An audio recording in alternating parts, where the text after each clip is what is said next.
text, I know it's a toss up, but I hate the fact that we lost touch. Ayy, the Uber pulling up on call. Tell me, is you trying to fall through? I'ma leave it up to you. What you wanna do? Look, I'm trying to spend this time with you. Know we overdue. What you doing right now? Baby, won't you swing my way? It's been a day and I've been thinking out loud. I know I want you. Long time since the last time. Got a tab, we could run up. Knew you from the way, now we grown up. My look, yeah, made the realest ones nervous. But if you wanna tap in, I think that I know somewhere that we could go to Crashland. We could keep the pace on slow jam. Don't leave me on red. Can we go back where we first began? No plans, all we had was the moment. Just text, I know it's a tough. I hate the fact that we lost touch. Yeah, the Uber pulling up on call. Tell me, is you trying to fall through? I'ma leave it up to you. What you wanna do?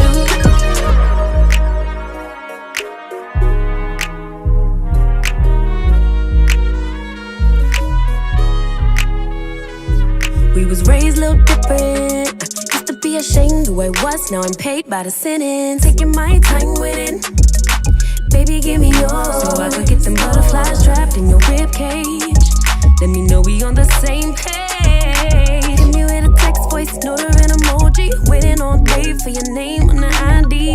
So if you want it, tap in. I think that I know somewhere that we could go to Crashland. And we could keep the pace on slow jam. Don't leave me on red. Can we go back where we first began? No plans, all we had was the moment.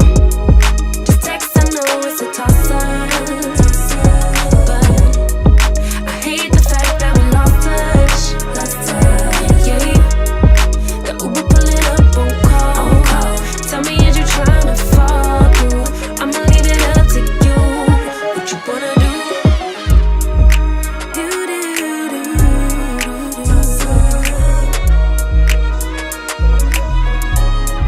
Lost touch, yeah.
attention, but I keep everybody at a distance. If I build it, will y'all really come? About all these panties, but I really don't wear none. I like boys and I like girls, but I love my baby. Some may judge, but Emmanuel is still God within me. Yeah. I don't drink liquor, but it's something about a champagne toast. Still can't swim, but I sure could float. I rip the water parasite, but all the elements live rent free in my mind. Yeah. Moody.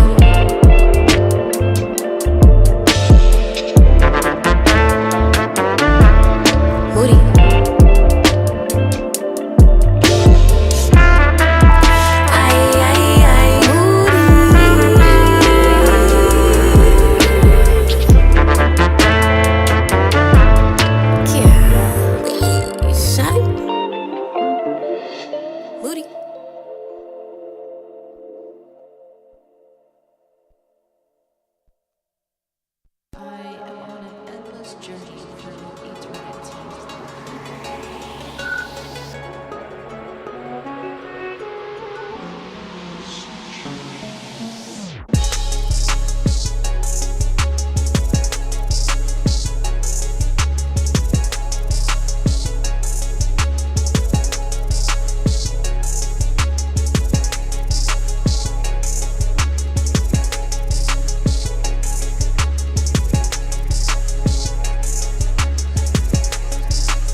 Y'all get ready.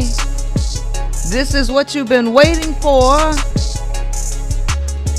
In less than 30 seconds, your queen is gonna be on stage giving you what you've been looking for.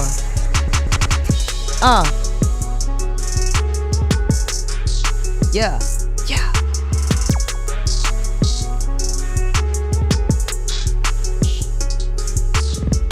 We got 795 people in here, and the eyes are continuously moving up. Make sure that the likes match the eyes that are on here.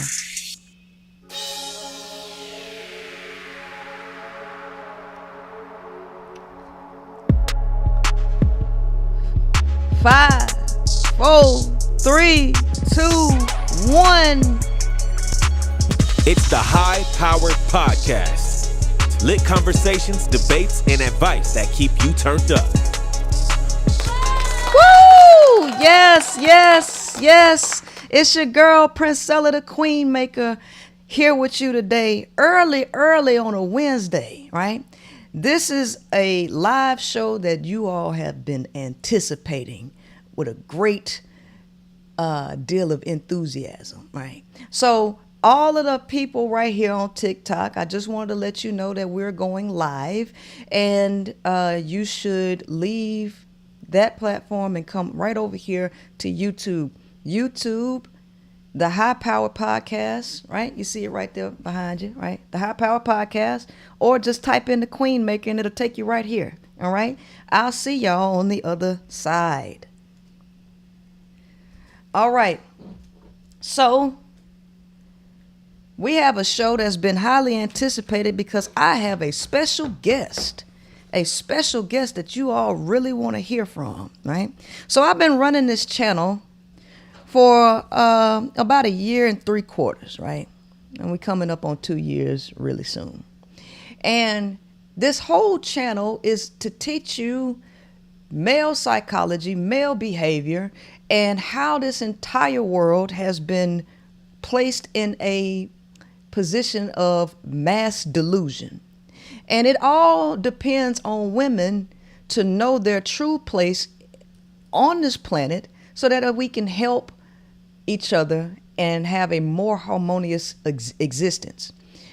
But you're not going to do that by way of men, right? Men, they're never going to get it. And this is totally dependent on you.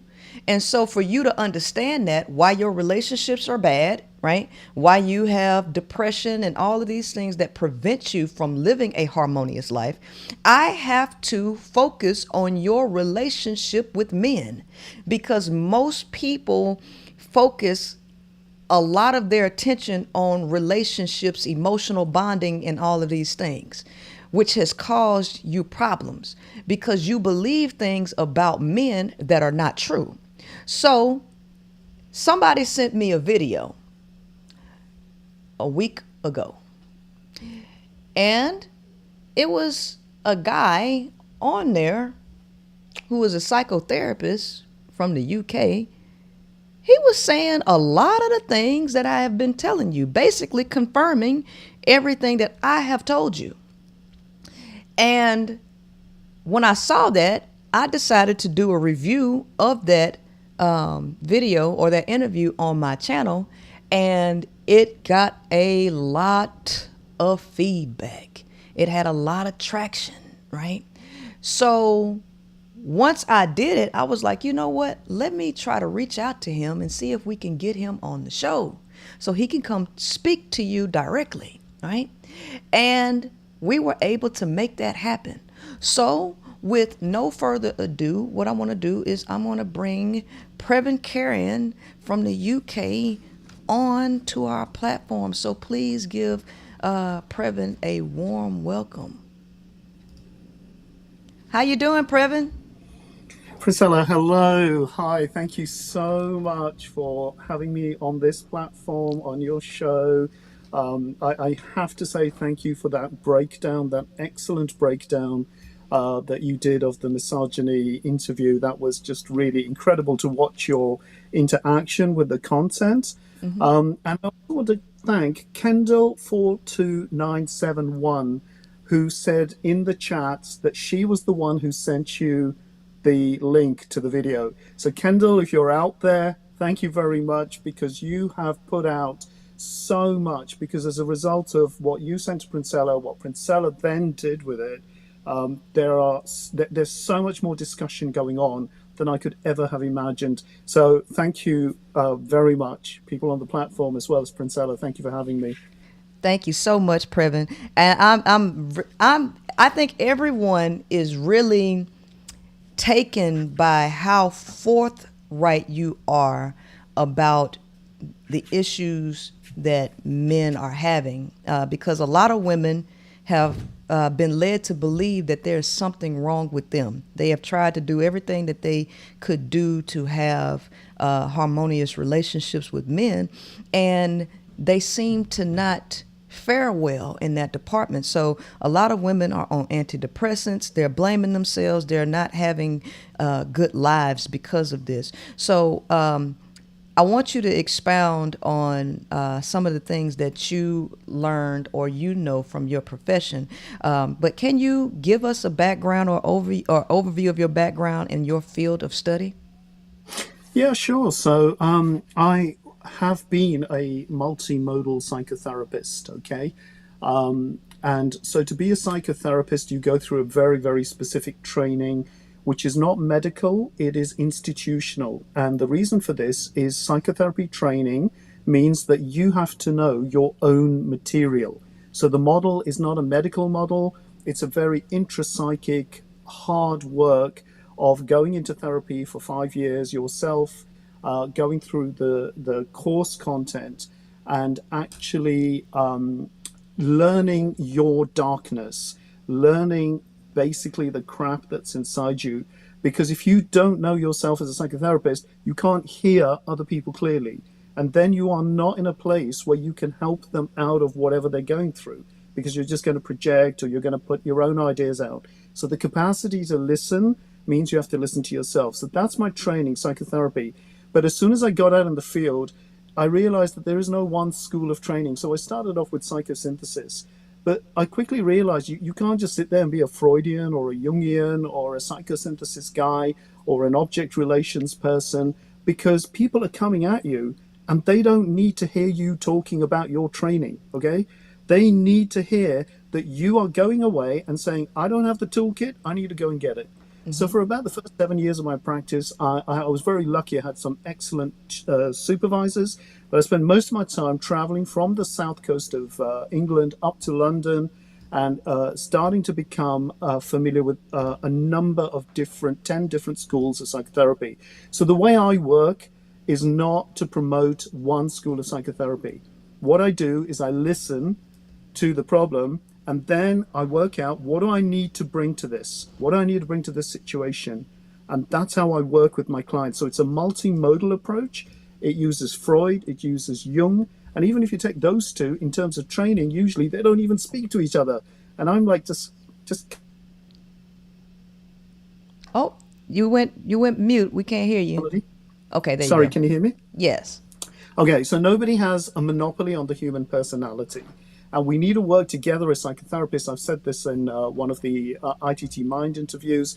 We need to work together as psychotherapists, learn from each other, and help people. So that's what I did for 22 years.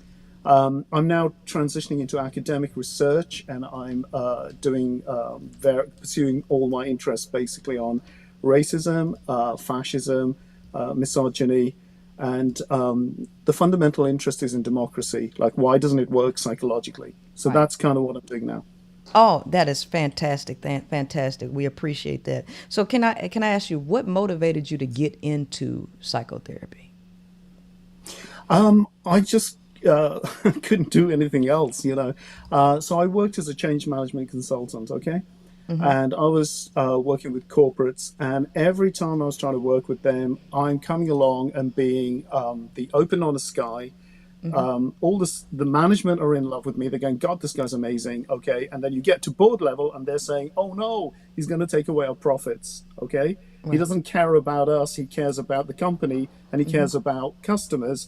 We don't want this. And I'm kind of like, look, if you're really greedy, listen to me, you will get more money. But they could not get their heads around it. And throughout that time, people were saying, you have such an ability to listen, such an ability to work with people. But psychotherapy basically was an interest since I was 14 years old. I came across Freud and Jung, and I kind of thought, I am not really making the impact in the city of London as a change management that I wanted to. So I turned to psychotherapy, and literally the day I started, it was like the word spread so quickly. I got a track record very fast because, of course, you have to base yourself on results. If you get results, then people go and tell somebody else, and then it's like, can you look at my sister? Can you deal with my son who's suicidal? And then that's how it kicked off. So it was basically a skill that I never thought I had, because it was just a childhood interest. It was just a hobby.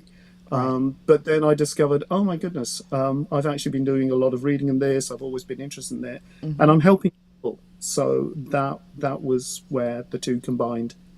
Absolutely. Wonderful. So in terms of male psychology, we know that men and women are different. And I think that a problem in this society is that we have not quite taught the world these differences between men and women. And we have this illusion of equality that really does not exist. So because male psychology is truly a complex topic, contrary to what men say themselves, hey, we're simple, we're easy to get to understand. It's the women who are the most complex and hard to understand. How do you approach understanding men and interpreting their behaviors? How did you figure out that men were a problem as you went into psychotherapy? Yeah, so a really interesting question because basically when you do training, okay, the training does not differentiate according to gender. I don't get trained, if I go to a Freudian course, all right, and I do a certificate in that, I'm not going to get told, well, this model only applies to men or it only applies to women. I get told this is a technical frame. It applies to everybody. And you got to go out there and listen and see how you apply the model at an appropriate place, if it's right, and you're listening. So there's no gender differentiation in pretty much any of the training, okay? So for me, it was quite clearly obvious that the problems that were going on in politics, the problems that we're seeing in society today, were obviously, we don't even, I don't even feel the need to talk about a patriarchy because it's so obvious. Right. But you've got the situation where men are in control and they have been doing this for many years and they've been trying to figure themselves out, by the way, okay? And who is helping them? And so it kind of got to a stage where it was always in the background. I was kind of interested. And then there were these series of rape and murders in the UK. And there was one particularly horrid one of a girl called Sarah Everard, who was raped and murdered by a Metropolitan Police officer. So that's the London police force, the Metropolitan force. And the women protested, and this was during the time of COVID. They were all beaten up by the police and dragged off to jail. And that was the turning point for me. I thought, this can't carry on. I need to say something. Right. So when we put the channel together, and it was a pilot test with Chrissy Pollard, who is a BBC broadcaster, and myself, I said, why don't we do one on racism and one on misogyny? And she was like, what's that got to do with mental health? And I'm going, it's got everything to do with mental health, okay? So she was new to the idea, but, bless her, she was really open. She was very liberal, and she took it on. And so as a result of that, then I just put all the stuff together that I've known for years. So there was nothing new in the methodology about male psychology. I have men that I in my client base, and I will use this to work out their issues, their depression, their hatred, their getting nowhere, their impotence. And I have to work with all of that in the clinical room.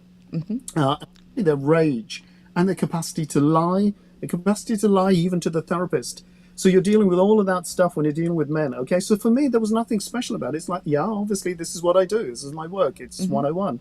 But when Sarah was raped and murdered, I thought, this is ridiculous. Nobody's saying anything. Somebody has to say something. And because Chrissy was willing to do the questioning and the interviewing, we kind of worked it out, where do we want to go?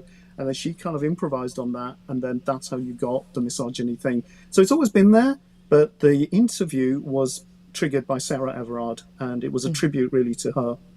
Wonderful. I'm so glad that you did that. My question to you after all of your studies, do you think that the male's behavior is a biological problem, or do you think it's culturally or socially conditioned? Yeah, this is the where all the debates start getting very confused. Okay, so first of all, it's multifactorial. All right, you can't just isolate one. And what I say to people is, look, my contribution to this is the psychological bit. Okay, I can do a little bit of sociology. You want to talk neuroscience with me? Let's do it. Okay, I can go quite a distance, but my contribution is not there because those debates are already going on. What I'm trying to work out is why are people not talking about male psychology in terms of its shadow, in terms of its destructiveness? Okay, so male psychology is usually like sports psychology, how do we make men incredibly better and perform better? Or in careers, how do we get them to be better CEOs and excel in their management skills and their communication skills? No one kind of sits there and goes, hold on a minute, there's something really wrong with men. Shouldn't we really be talking about this? Because all this behavioral cover-up isn't going to help. So what I'm doing is I'm bringing psychology to it, okay? So now psychology does involve biology. So there is a brain wiring definitely to the male brain. Let me also quickly qualify this.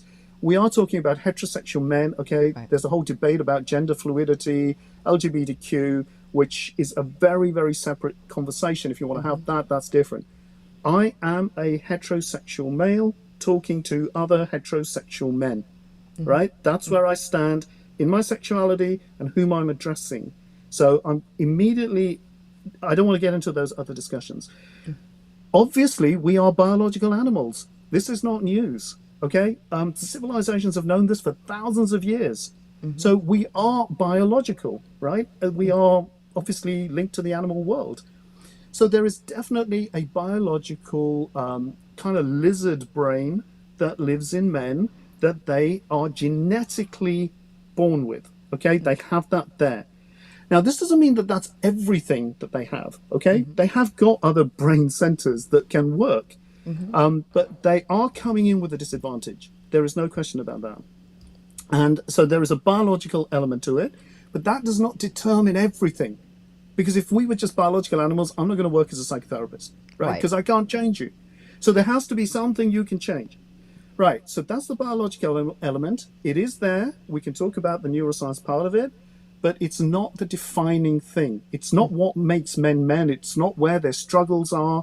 And to keep talking about statistics and neuroscience and biology and stuff, you're not going to get to the man. You're not going to get to why are men struggling? What the hell is going on inside their heads that makes them so dysfunctional in this way, right? So there is a biology, but there's something else.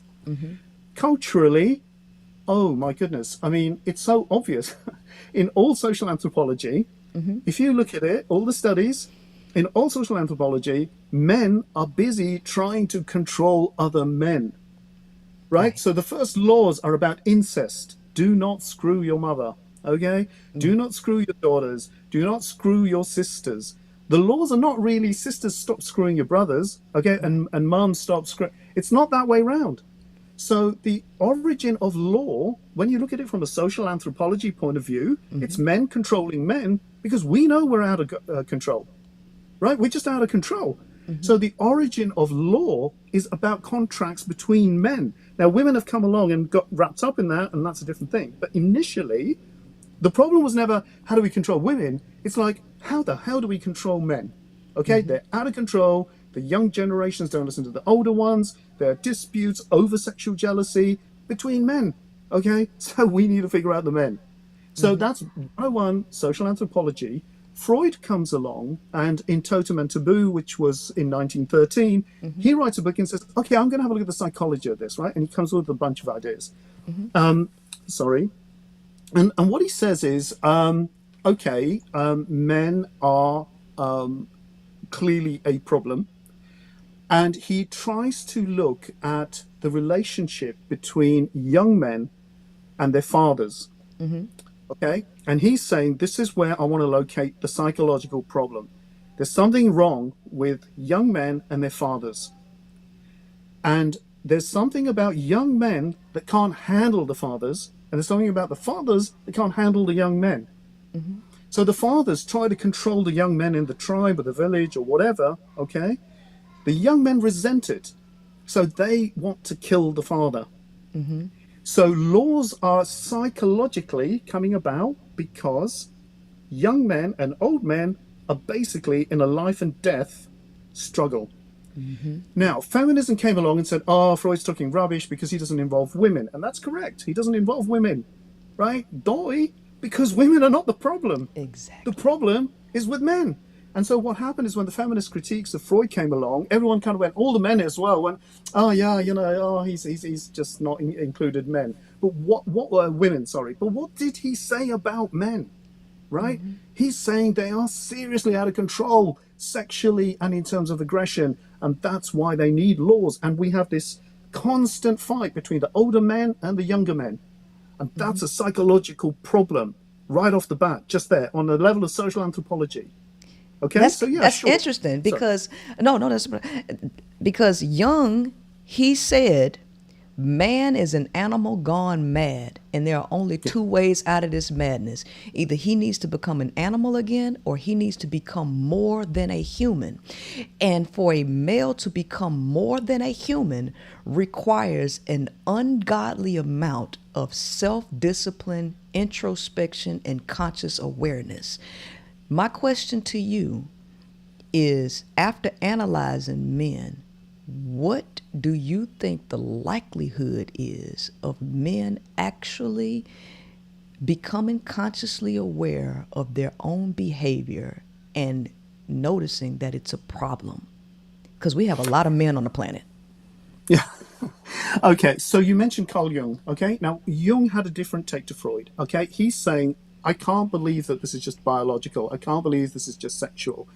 So he comes up with this idea about archetypes. Okay, there are blueprints in the universe, okay, psychically, of male and female contrasexual archetypes, okay, that live in all of us, okay. But if you're a man, you're going to have a male archetype as the dominant, okay, and you're going to look for the feminine archetype.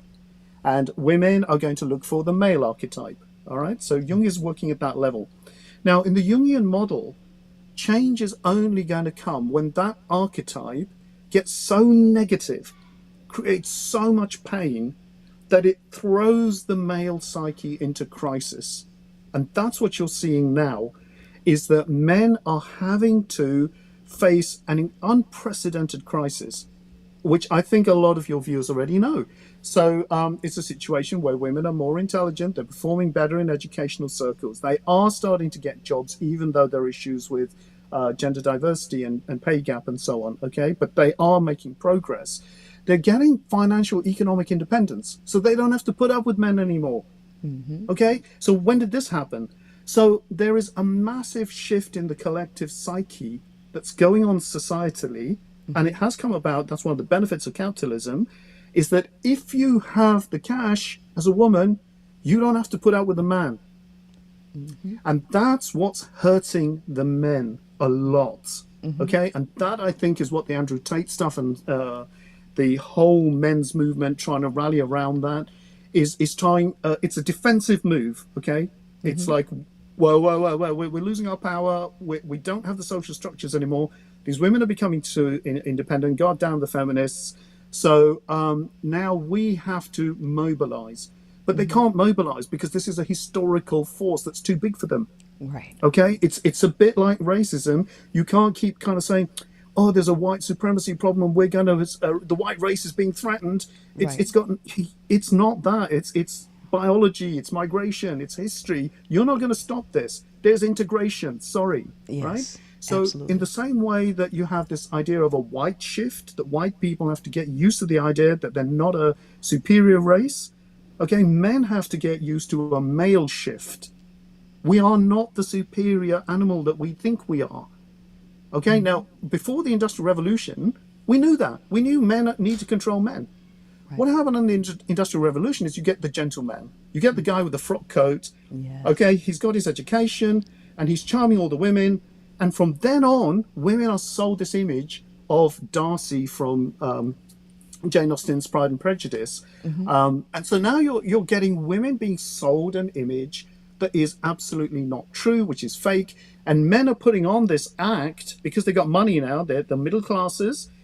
And so they're kind of, we're the nice guys here. Oh, please, let's be genteel, strictly genteel and wine and dine you and be nice to you and so on. And so that's where you've now got the problem, because if you go from the Industrial Revolution to where we are now, men have been thinking, well, we're all gentlemen, right? We're all just trying to go and get our jobs. We're just trying to look after our women. We're looking after our kids. There's nothing wrong with us. And they're finding there is something wrong with us. Right. And all this stuff is not working. This I'm going and earning money and coming home isn't working anymore. Because this is not where life is. This is not where relationship is. This is not where home is. This is not where family is. So men are like, what do we do now? Right. So when you ask me what are the chances, I don't know. It's kind of minuscule. You know, from my point of view, I just needed to, we have to make a start. But it's not, I'm not interested in controlling history, right? Because there is a collective change. And men, the collective change at the moment, the stage it's in is simply men are in crisis. Right. They're falling apart. Nothing works. All to keep fit, go to the gym, be strong, find your strength, be sexually attractive, be economically strong for the woman. It's just not working. Right. Women, it's not happening. So this is a collective force. It's a historical force. And I think this is why you're seeing the rage from men. You're seeing the increase in the sexual violence, in the domestic abuse. You're seeing the incels. All of that stuff is coming out of, key public figures trying to talk about men need to be strong.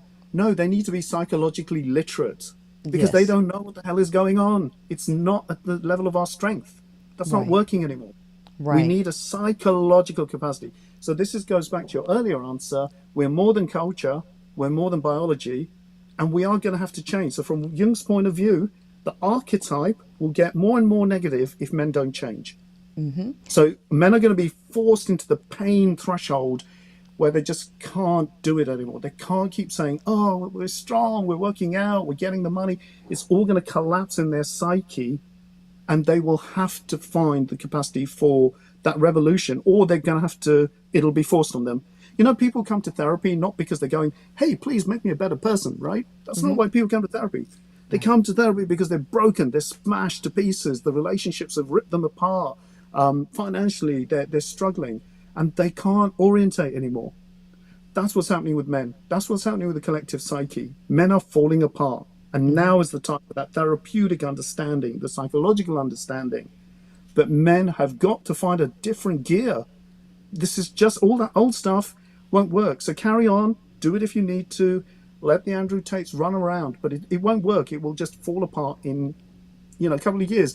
Even we're talking now about Andrew Tate, he's going to be history in about 3 years, a bad history. Yes. He is not solving the problem of the male psyche. Exactly. So that's kind of where I'm coming from, and that's why I want to start a new channel, because I want to address these issues as well as the other interests that I have, as I said, in racism and fascism, because men are just lost, and nobody is just holding a flag and going, guys, it's psychological. It's psychological. Let's come on, get into this. So, Previn, I have another question for you, because I like to delve into all of these aspects dealing with human behavior. So I typically like to use Maslow's hierarchy of human needs Sure. as a base to speak on the male specifically, because I dissect his behavior a lot. My question is, because men operate on a sexual reward. Their highest biological goal is sex. And when they have access to sex, it reinforces their negative behaviors. And I want you to kind of delve into that, because I need women to really understand what decisions that they are making, because a lot of this is going to depend on what women allow and continue to participate in themselves. I need them to understand how important it is for men to be sexually satisfied, and what happens when they're sexually satisfied. Can you go into detail about that? Yeah, and please feel free to ask me more questions if I'm not quite answering this right, okay? So the way it works is that initial relationships start with sexual attraction on both sides, okay? So there's biology on both sides. But I can only speak to the male, okay? So that's kind of what I'm going to focus on. So with the male, the sexual attraction, now because of all these years of conditioning since the Industrial Revolution, we know we have to be gentlemen, okay? And we have our education, we have our jobs. So our brains are slightly changing. They're saying, okay, we can't just go out and be animals and predators and grab the woman.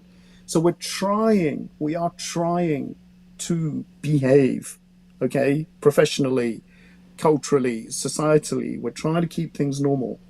But it's not our natural condition. Now, what happens is that when a man gets into a intimate relationship with a woman, okay, after all that initial transaction of seduction and attraction and charming, what happens next is that the shadow side of the man starts to come out. And what the woman will trigger in him, okay, is that he'll start to feel safe. Oh, okay, I'm feeling loved, I'm feeling wanted, I'm getting the sex that I need. So slowly the woman's position is now going to change from somebody that he's taking out and whining and dining, and I'm sure women know this, to sudden loss of interest. It's like he's not interested in you anymore. He's not into you anymore, because he knows he can get the sex and he's done the conquest, and now he has you. What happens next? Really interesting question. So men recede and drop back into, it's okay for my dark side to come out, because I know this person loves me. She's going to accept me. So it leaks out bit by bit. Okay, so maybe they're just depressed. Their depression will start to come out. and they don't do things around the house. Okay, so that's just an example. Sorry, it's stereotypical. Yeah. It's all individual, right? But they'll start to act out really slowly their own dysfunction that they're hiding from themselves. And as time goes on, the woman doesn't quite realize this, and she starts to become what we call the projective object. All right, so men will start to project on her. Literally today, I heard somebody saying, I cooked dinner for my dad, and he complained that the baked beans were near the toast, and the toast was soggy, so he threw the dinner out in the bin. So that kind of, unbelievable behavior to a male is quite normal, because he has his family, he has his daughter, she's cooked a meal, you're my daughter, you have to love me. Okay, so now let me tell you what a horrible guy I am. Let me tell you how much I want to control things. Let me tell you how I want my toast and my baked beans separate. And if you don't do it, I'm not eating your dinner because you are rubbish. Let me tell you. So the male starts to act out, and all these, sorry, very trivial examples, and it can actually escalate, right? So that's the lower end. Then it starts to escalate into emotional neglect. Then it starts into, I'm not interested in you. I want to be with the guys. I want to watch the television. I've got my own things to do, or it's work. Or then it starts escalating to anger and abuse and control and gaslighting. And then it can get very violent. And then you're in a very, very bad place. Now, the trouble is women have become victim to the male shadow. That's a Jungian term. All right. So what happens is when you feel loved, it's okay to be the bad guy because she's still going to stay there, right? She loves me. Right. And that's the transaction that women are then stuck and thinking, but I do love him. And this is the painful bit, is that women feel that their love will conquer the darkness of the man. It does not, okay? Because you need a psychological, deep process to fix the man. And your love is going to get abused and trashed because it frankly doesn't stand a chance, okay? So that's the situation now. Oh, I'm just saying, this is true. What just happened? I just wanted to clap because everybody wants to clap because that's what they're. Okay, Yes, thank you. But it's like, and so now women have been sold this post-industrialized, civilized gentleman, or my man is out there working for me, and we're all safe. No, you're not. Because he is about to act out his shadow, and he's going to act it out on his children because they're the safest object of love. Because kids are always going to love dad, right? And how are they going to turn around to dad and say, Dad, you're pretty screwed up? Okay, which is a big thing for a child to say. So they can act like, frankly, excuse the language, complete assholes. And they know they can get away with it because everybody in the family loves them. What they need is challenge, psychological challenge. And of course, women then have no option but to withdraw, leave, divorce, get out the house, get yourselves to a safe place, get your economic independence, and keep yourself safe. And then they're kind of wondering, what the hell happened? And why didn't my love work? Well, your love didn't work because it's a psychological problem. Okay? And this is where, because at least women are leaving, at least they're divorcing, thank goodness. They're not putting up with abuse. And to the extent you do that, it's creating a crisis for the men. So now the men are going, oh, what do we do wrong? What do we do wrong? And then, okay, let's walk out to the gym a bit more. And, let's buy her flowers. Nothing to do with flowers, right? It's your head, guys. We need to talk about this. So women trying to love out their man when all they've done is trigger the shadow. Exactly. That is not going to work. I mean, Jung would say that, it also works the other way around, that men will trigger the woman's shadow. But I'm not here to speak about women because I can't speak on their behalf. I mean, if I had female clients, of course, I'd work with them. But I'm here to talk about men. And the trouble with men as well in therapy is that they don't goddamn come to therapy, right? They're so edgy about it. They're so why am I here-ish about it. And they put on this act and... okay, I'll try and work with the process. And you can see straight away, you don't want to work with the process. You have no intention to work with the process. And then you get into that. But then as a therapist, your job is to kind of slice and dice that and try and cut through and say, okay, let's have a psychological relationship here. Okay, let's get into this. I know you don't want to be here. Okay, I know you don't think you've got any problems. I know you think everything is her. So when I used to do couples therapy, I never saw the couples together because I'd never get an honest answer, right? So I Absolutely. saw the men on their own because then I could work with them, okay? And then with the women, I would work with usually issues of empowerment and self-realization and why were they in that relationship? How did they get there? Do they want to stay there or not? And then let them work it out. But with men, I actually had the guy on his own, and there was no more acting. Right? There's no more. Oh, but I really love her, and she's so unreasonable, and she's so hysterical, and she's so irrational. None of that because it's just him and me, and then we can kind of write. So, what are you doing in this relationship? Okay, what are you controlling her? Do you hate her? Like, what's the deal? Oh, you're secretly seeing other prostitutes. Okay, right. And now you don't know what to do. Okay, right. Let's deal with that then. Okay, so you got to kind of build the therapeutic alliance, to use Patricia Clarkson's term. You got to have that psychological contact, Carl Rogers. If you can get that, if you can get it, that's kind of how therapy works. And then you start the slice and dice. Right. So, okay. So, Previn, I have a very unique way of looking at overall reality. So I've combined all fields of study to be able to make a very clear picture of how the world got to this point. So when we judge human behavior, I don't think people really understand how to determine if something is ordered or disordered. So in order for you to determine if something is disordered, you have to know what order looks like, right? So what I've come to understand is that in order to analyze this situation that we're having in society, is that everything begins with the biology first, which I think which you did say that earlier, right? Everything, that's the foundation because we are animals first. Then the second tier is psychology, right? And then the third tier is sociology. If you do not analyze humans in this order, you will end up with a disorder. So a lot of times people like to place the psychological or the sociological program before the biological program. So they start to analyze human behavior based on the sociological or social constructs, which is wrong because now you disregard the biology. And so now you get something like, oh, a XY can be a woman because it's a social gender is a social construct. So we place the sociological program before the biological program, creating a disorder.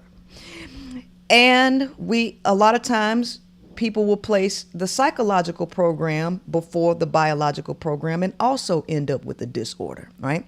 So when you go to the root or the ground of the problem, what we find, which is a biological term called sexual conflict, which is rooted in relation between males and females all throughout nature. Okay. And so because there is a natural inverse relationship between men and women, we now have to come to the sociological structures of patriarchy, which creates a different environment. And so what has occurred is in a system of patriarchy, we have basically inverted reality into a delusional state by placing men in an unnatural position on top of women where there are no governing controls. Now, I look at this hierarchy because patriarchy is a hierarchy.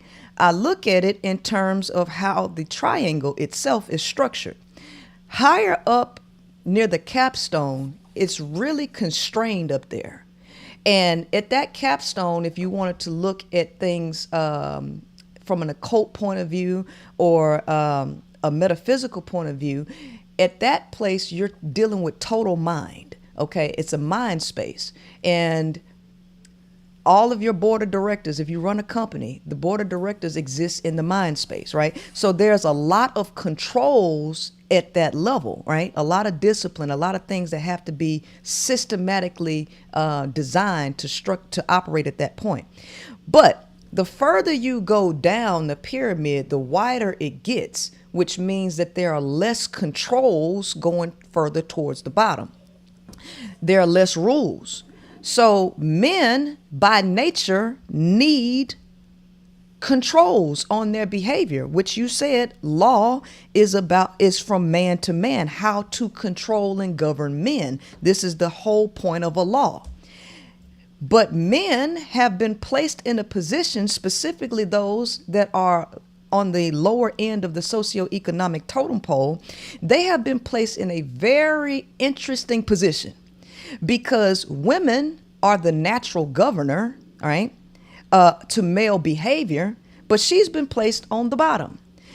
And she is a natural resource, like you just said. They have sex with them, and then they get them emotionally tied, and then these women become a resource that cannot get away from them.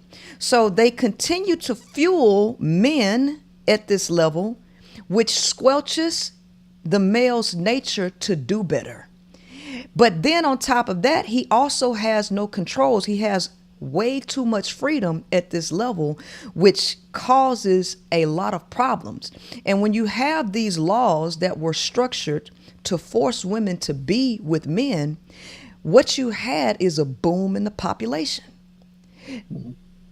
And because of this boom in the population due to forced monogamy and forced copulation between men and women, what you have is an issue with a lot of males being produced at conception, because biologically, when you go into that part of it, male chromosomes or male sperm tends to swim faster than female sperms, which means you end up with more male conceptions than you do female conceptions. Then add on top of that, because of patriarchy, the one-child policy in the eastern regions, and what happened with that, because males were more valued than females, they eliminated the baby girls and kept the males, even though males have all these issues that need to be governed and controlled, and they need women. So now in places like Bangladesh and, where they let the baby girls die, where they put more of the attention on males because it's a fight for survival, you ended up with a major gender imbalance in the eastern regions that have sent a ripple effect across the globe with issues. And all of these males, their egos have been stroked by the philosophies given to them by patriarchy. You're the head of the household. You're God. You are made in the image and likeness of God. Your job is to control women. Be fruitful and multiply. Because of these commands that were given to them by religious philosophy, I believe that it not only has exacerbated male nature, but it has overinflated their sense of importance and their egos to make them even more reckless than they would be if men were controlling them in a matriarchal setup. What do you say about that, Previn? Good Lord, that is a lot of that's a lot of information, a lot of stuff that typically you're getting into, many layers. Okay. Yes. Okay, biology definitely there, determinant, unchangeable. We come into the world anatomically defined. Okay. Sociologically, the systems are all patriarchal, and the patriarchy is because men are trying to control men, okay? And then they control women as well. But essentially it's men controlling men, right? And then it's like, and women can be our objects. So there's no concept in law that, hang on a minute, women are human beings, right? And they're the source of life, and they do quite a lot. The contribution is quite high. None of that in law, okay? Law is about property, law is about wealth, and law is about men. That's it. Now, what has happened is that what you've described as a lot of cultures, okay? So certainly other cultures that are not, let's generalize and say Western, are very much stuck in medieval times, okay? It's a medieval system of barbarity. It's a medieval system of violence towards women. There's a medieval irrationality of religion. All the controls are supernaturally reinforced because God told them to do this, and this is the way nature is, okay, with no reflective ability. And yeah, that's pretty grim, okay? If you look at it from that point of view, how do we get out of this? Because you've got chromosomes on the one hand, you got history on the other. Are we screwed, right? Now, somewhere around in the Western tradition, and it's kind of happened in the Eastern traditions as well, which I'll come into, this thing emerged, and it was called philosophy, okay? And it was these guys who were very patriarchal and male-dominated. But what they said was, yeah, they were answering the question, what is a human being? Okay, what is a human being? So they kind of got into metaphysics and truth and beauty. You know, what is beauty? What is truth? What is metaphysics? Is there another world? All that stuff. But essentially what they were saying is we can't just be chromosomes, right? And we can't just be our social structure.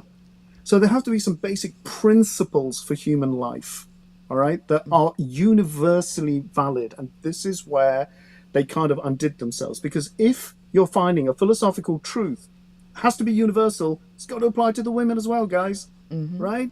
So suddenly, if freedom matters to men, it's got to happen to women, matter to women, right? If truth matters to men, truth matters to women.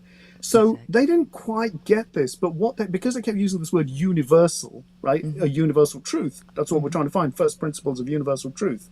What are the principles of knowledge? Well, it's going to apply to women as well. What's happened over the hundreds of years is that finally men realized this, and there was a very key point in Germany, which is referred to as the Enlightenment period, and it was kind of most famously run by this guy called, represented by this guy called Immanuel Kant, all right? And he's writing in 1781 to 1790s. But around him in Berlin, there are all these intellectuals. Now, they're religiously inspired. This is the interesting thing.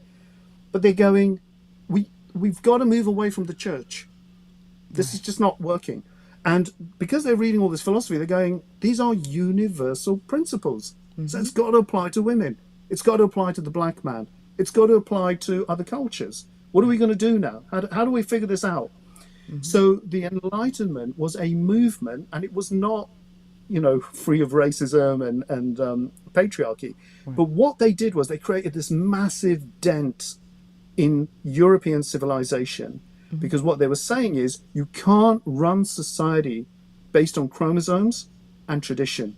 Right. It ain't going to work. It's not even true. It's not even universally valid. It's not even philosophically valid. So none of what you're doing is right. You got to get to some basic foundational principles. That blew everything open, okay? Because suddenly the black man was a human being. He was part of the cosmopolitan society that Kant wrote about, even while Kant is going, oh, but it's okay, black people actually are quite lazy because they're not writing philosophy. So you got this contradiction. On the one hand, they're going, this applies to every human being, women, black people, Orientals. But aren't we superior? But they started a momentum. And what happened is that went into European law.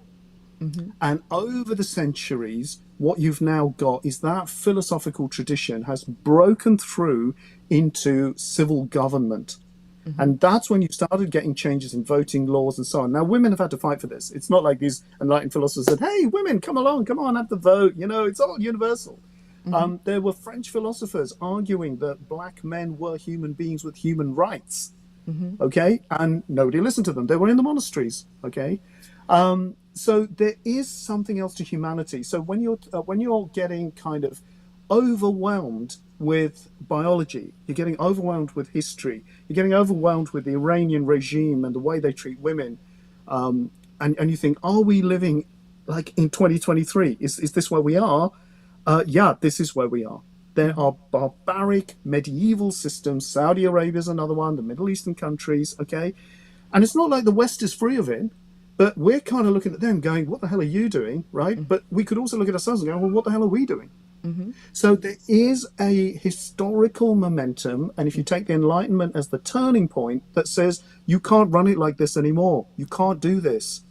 Freud comes along and says the same thing. He says, men are just filled with sex and aggression, okay? If you don't get that, How are you making laws? How are you organizing society? How are you deciding the economic distribution of wealth?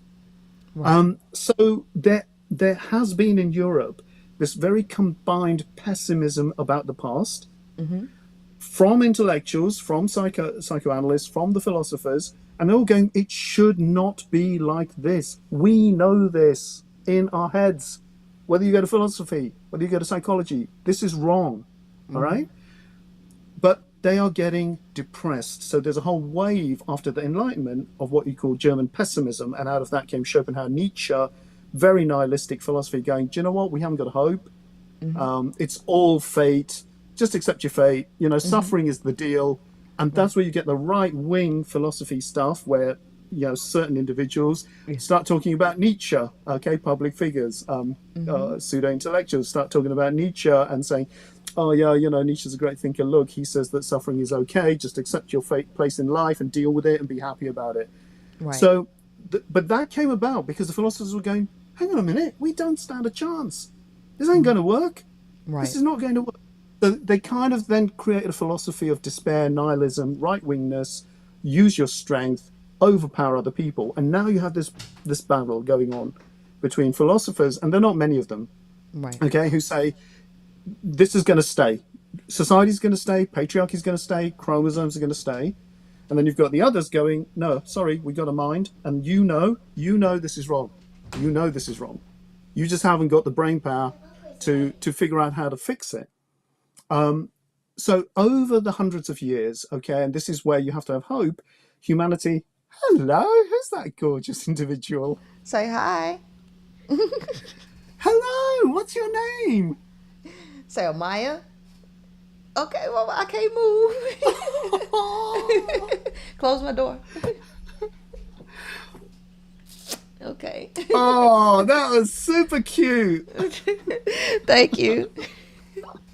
Thank you. There we go. You see, feminine energy just brings it all back to earth. This is what it's about. Yeah. So the men Yes. don't get this. Okay, Princella, we don't get that. We don't get what just happened there. We Right. don't know how to do that naturally. So philosophy has tried to change it. Now, if you go to India, you have the Sanskrit religions, okay, the Vedas and the Upanishads. They're trying to say the same thing. Okay, the world is illusory. Don't buy into it. Okay, achieve consciousness. As soon as you said that, it applies to women as well as men. Right. Women can achieve consciousness. They can be gurus or gurinis or whatever the word is, okay? Because you've lost that privilege suddenly when you make a universal statement. Right. Truth belongs to everybody. Right, so Exactly. that's women as well. So now you've got to start listening to women. What happens next? I can't have this. So social order comes along, goes, no, wait a minute. And what do you mean when you say social order, right? You're talking about brute force. You're talking Right. about physical violence. That's social order. It's not based on law. It's not based on principles of law. It's not based on jurisprudence or justice. It's just based on physical force. So all these people are running around making laws, okay, have no reference to principles of justice, principles of equanimity, principles of equality, fairness. It doesn't apply. Because when you get into the court, something else happens. It's about power. So let me ask you this question. I hate Yeah, to cut sure, you sure, off, sure. but I want to make sure. So I have told my audience on several occasions that all of these structures that we are under, that are run by these philosophies, I said that they all come out of male nature. Capitalism, patriarchy, communism, fascism, these are all results of male nature. So because we have been conditioned as societies to acquiesce or assimilate to all of these philosophies, when it comes down to women, women have been conditioned in many ways to think and behave like males because they're under all of these philosophical practices that come out of male nature. Would you say that I was accurate in saying so? Absolutely accurate. I mean, one of the hardest things, I mean, I'm not a, so to manage my aggression, okay, and a lot of males do this, we turn to sport because we know we're aggressive. We need to see competition, right? And so we turn to sport. Now, I've never really followed MMA, okay, because it's just too violent for me. I can't handle it. But there were some individuals that really interested me. One was Khabib Nurmagomedov, another one was Anderson Silva, and I just love their technique and their art. But again, I can't watch all of Khabib's fights because it's just too violent. But there were some of them that were spectacular, and I watched them. And then there were women doing MMA. Now that I can't go there. I can't even watch 5 seconds of it on YouTube, right? I just can't do it. You're in this situation of, why are women beating themselves up, bloodying their faces, kicking each other, unconscious, and where are they getting that from, right? So there is a problem that if you start to increase economic severity, okay, which is what is happening in capitalism, right? More and more money is going to fewer people. So more and more of the rest of us are getting screwed. We can't live. It's starting to get very stressful. Life is not a happy place anymore. And guess what? Everyone's acting out their shadow psychologically, okay? Right. So women are in the situation where there's economic pressure, no male role models, okay, that are really worth following, okay, and they're starting to work it out. I don't have to put up with your crap, so I'm out, right? So where do women go next? And they have two options. They can either try and work with their feminine archetype, okay, and actually see where that leads them. That requires a huge amount of trust, and it requires a huge amount of listening to yourself. It also requires community to support you, and it requires that educational input, because you need to develop your toolkits, because you can't just go, oh yeah, feminine archetype, I'm a divine goddess, right? Okay, what am I going to do next, right? So you need to work that out and materialize that into a reality. So women can do that, or they give in. Right. And then they become part of the capitalist system. Okay, so I think your community use a word like pick-me's. Yes. Right, the girl who are like pick me, right? Yes. Yeah, pick me. Yeah, that's the idea. So you have the Candace Owens, okay? You have the Barbie stereotypes who want their males, I'm not referring to the film, who want to use their sexuality to be oppressed, to be sexual slaves, because the trade-off is, yeah, you know what? I'll get off on this. I'll actually manipulate the man. I think there is a female version of Andrew Tate at the moment going around. Is it Shira 7, something like that? Yes, Shira 7. Yeah. How to use men for what you want to get the money out. Yes. Okay, dangerous game, because I they tell can turn people it back that. on you. Exactly. They will turn it back on you, and at that moment, do you have the psychological strength to get out? Do you have the physical strength to get out? You breaking up. Okay, I hear Sorry? you. Oh, you went out for a second. Oh, sorry. Okay. So what if your man is controlling your phone, controlling your friends, getting to know your bank account, asking you for money? How are you going to fight all that? So it's a sexy game at the beginning. Where is that going to go? Oh, guess what? You're going to hit the man's shadow. Okay, and so it's a very high risk strategy. If you can get in and get out, maybe.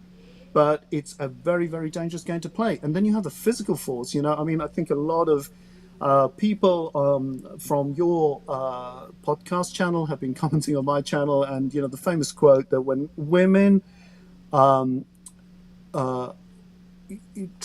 withdraw when they don't get on with men, but men kill, beat, and rape women when they don't get what they want.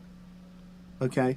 And that's what women have to deal with. That is their reality. So if women are going to discover who they are and the kind of relationships they have and manage it on their terms, they need some very, very safe ground. But that's why you're getting this capitalist woman phenomenon of, we can make it here. You guys are crazy lefties and it's all ideology. We're going to make it here. And sadly, you know what, Princella, it's like therapy, isn't it? You're going to have to wait until they hit the crisis. Yep. And when they're beaten up, and when they're on the floor, and when they're broken and depressed and highly anxious and controlled and don't know why they can't work, and everything starts to fall apart, maybe then the crisis will lead them to their divine femininity, and they can kind of reconfigure from there and hopefully find your podcast. Exactly. I think they need it, because I try to tell women, a lot of women, they don't realize that they operate like males. They don't realize they think like males, and they have a skewed understanding of what it means to be feminine. So a lot of women have taken on the idea that femininity is basically being the most attractive prey. How to Catch a Predator. That's how I renamed it. Yeah, let's look as good as we can look and be as submissive and docile to let these guys run us to get the little crumbs out of them that we can get. They really believe that that's femininity. They have no understanding of it because a lot of people do not do studies. So one of the things that I try to get women to understand is that the male is not going to volunteer to become philosophical. He's not going to volunteer to educate himself. He's not going to do any of this, especially if he's continuing to get what he wants sexually. There's no incentive for him to get better. So where I'm trying to drive women into is study instead of physical appearance. Let's dig deep into philosophy. So you mentioned Immanuel Kant, right? And so what I try to tell women, here's what Immanuel Kant said. He said, give a man everything that he wants, and at that moment, everything is not everything. Men have been telling or speaking philosophically about men because this has always been a man-to-man war. Women have been commodities in their war. So women were excluded from their analysis from all of these books. Women are not included. These books are written for men, by men, about men. That is just the bottom line. So if women want to know what the issues are, listen to the highly educated men of ancient times tell you about men. And what you will see is there is no evolution in the male. 1,000 years ago, they're the same. 500 years ago, they're the same. There is no change. So if women want to have a shot at changing this world to make it a better place for them, they are going to have to get into the realms of philosophy. And they're going to have to understand the male for who he is and accept him for who he is. Because if you continue to give him the responsibility of changing things, you're going to watch this whole planet go to hell in a handbasket. Yeah, absolutely. And I think as I'm listening to you, I can't speak for women, okay? Right. Looking at the situation from the outside, I don't know what happened to feminism because it suddenly got destroyed in this new wave of capitalism where women could get economic power, okay, economic and financial independence, and they thought they can handle everything, including men, right? So maybe they could, handle their career and handle the children and all the rest of it, and they thought they could take on men as well. And that's when things start, hey, this isn't quite working. I've got my job, I'm educated, I'm high-powered, I'm married, we've got 3 kids. What the hell is wrong with my husband? Okay, what's going on here? Why isn't he supporting me? Why is he jealous of me? Why is he feeling insecure? Why is he acting like a little baby? So this pressure to be part of the patriarchy and go, we've got a stake in it now, we don't need all that crap. Unfortunately, you just got to wait for it to break down, okay? And that's when women will then go, okay, this is not working, I need something else. But meanwhile, okay, I think women do need to regroup, because I don't know what's happened to feminism. When I was studying in the 80s, there was so much exciting theoretical material, sociological analysis, governmental policy analysis, and it's all got washed away with this wave of new wealth and greed, where everybody, including the women, can get the money. You can be on the CEO board, you can get there, be a man, be a man, be a man, be a man, and do all the things men do and oppress everybody around you and be artificial and lie and backstab and crawl to the top. And so women are kind of, okay, because it gives me more money, it gives me a better bank balance, that means I'm free, right? No, you just got caught into the system. So I think it's a very hard task now for women to find their ground again. What is your ground? And you can use words like divine femininity if that helps, or you can talk about community if that helps. But women need to find a ground from which their truth can start to appear again. And you don't have to talk to men initially, even if you do it amongst yourselves. We'll find out, because we're out of ideas, okay? So we're going to start reading bell hooks and Audre Lorde and all that kind of stuff because, like, oh, what are we saying? What are they saying? So we're going to kind of migrate and kind of go, oh, yeah, okay, I think I'll be a professor in feminine studies, right? Right. As a man. Yes. So I think women need to kind of work out their archetype, work out your divinity, materialize it.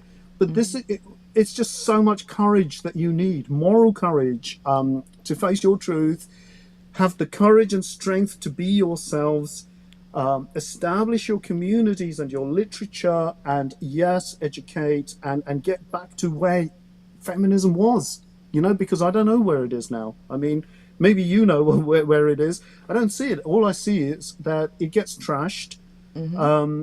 It gets trashed, obviously, not just by men, but also by women. By women. And yeah, and it's like, oh, that's just feminism. That's woke. That's left wing.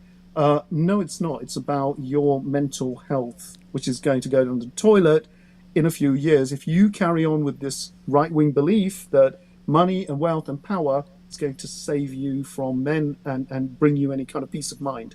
Exactly. So, women need to reconfigure. I have not been paying I'm not a feminist. I'm a psychotherapist, right? Right. I was interested in feminism because, like I said, feminists have got a lot of really amazingly interesting things to say. But what I'm concentrated on is, like, what would men then do? So remember my position. Men are falling apart collectively. Yes. The collective psyche of men is reaching a crisis. We know that women have got something to offer, right? But we don't want to go there. We want to keep saying we're superior, but we know this is not working. Right. So at some point, if your divinity and the feminine divine or the community of feminine women start to have a voice, men will listen because they are in a crisis. And here's the irony. They may not listen to guys like me, okay? But they might listen to women. Because even at the worst motive, they think, oh, okay, I can get laid if I become a feminist. Sorry, what's this stuff they're saying again? I need emotional literacy. Oh, I'm biologically a dangerous animal. The only way they're going to do that is for there to be a drought sexually, and which means women would have to pull back. But a lot of these women still want to just have sexual relations with them for nothing, and that's why I tell them, you're crazy, right? And I'm like, you're not coming to my community if your standards are that low, and you're just going to reward any male just because you want to get off, right? And so this is how I have broken down males' problems, okay, in terms of how they're crumbling psychologically. So let's go back to the patriarchy, the patriarchal setup, the hierarchy, right? And the male's biology. So in terms of Maslow's hierarchy, men are stuck in the lower nature. They are stuck. Power, sex, and ego, okay? They can't rise to a higher level because if they did, it would take an ungodly amount of internal willpower and energy to rise above that, but they would still have to control so much. So, by nature, sexual conflict, which is the root of all of these problems, men have to compete to pass their genes along in a completely raw environment that is untouched by humans and altered. They would have to compete for women just to pass their genes along. Well, the 5 characteristics of life is one of them is to respond to environmental stimuli. So when you change the environment, right, the organism will automatically or unconsciously respond and adapt to the new environment. Correct. So patriarchy is a new environment. It is a hierarchical structure. It takes you out of the wild and places you in this imaginary or invisible box. And it's only upheld through law and law enforcement, right? So the male's testosterone that would have been expelled through hunting and traveling, looking for food and all of that, in this artificial environment where you stick this wild animal into a house in a nuclear family setup and give them women, because males had to earn everything they got. But patriarchy kind of did a Universe 25 experiment on steroids and gave men everything, gave them women, gave them housing, gave them food. And it did something to the male's nature, right? It caused them to boom the population, one, but it conditioned them to feel entitled to things that they should have earned, such as women, okay? But in this artificial environment, they created something like jobs, artificial jobs like construction, factory work, which is not biological. So what has happened to men is they have been told, all you have to do is be nice. All you have to do is get a job and you can get a woman. This is anti-biology because that is not how it works in the wild. But they have been conditioned to believe that all they had to do was do these things to get women. And what is happening is that is not happening. They are not getting the rewards that they were conditioned to believe that they were entitled to if they just went to work a slave job for a corporation, right?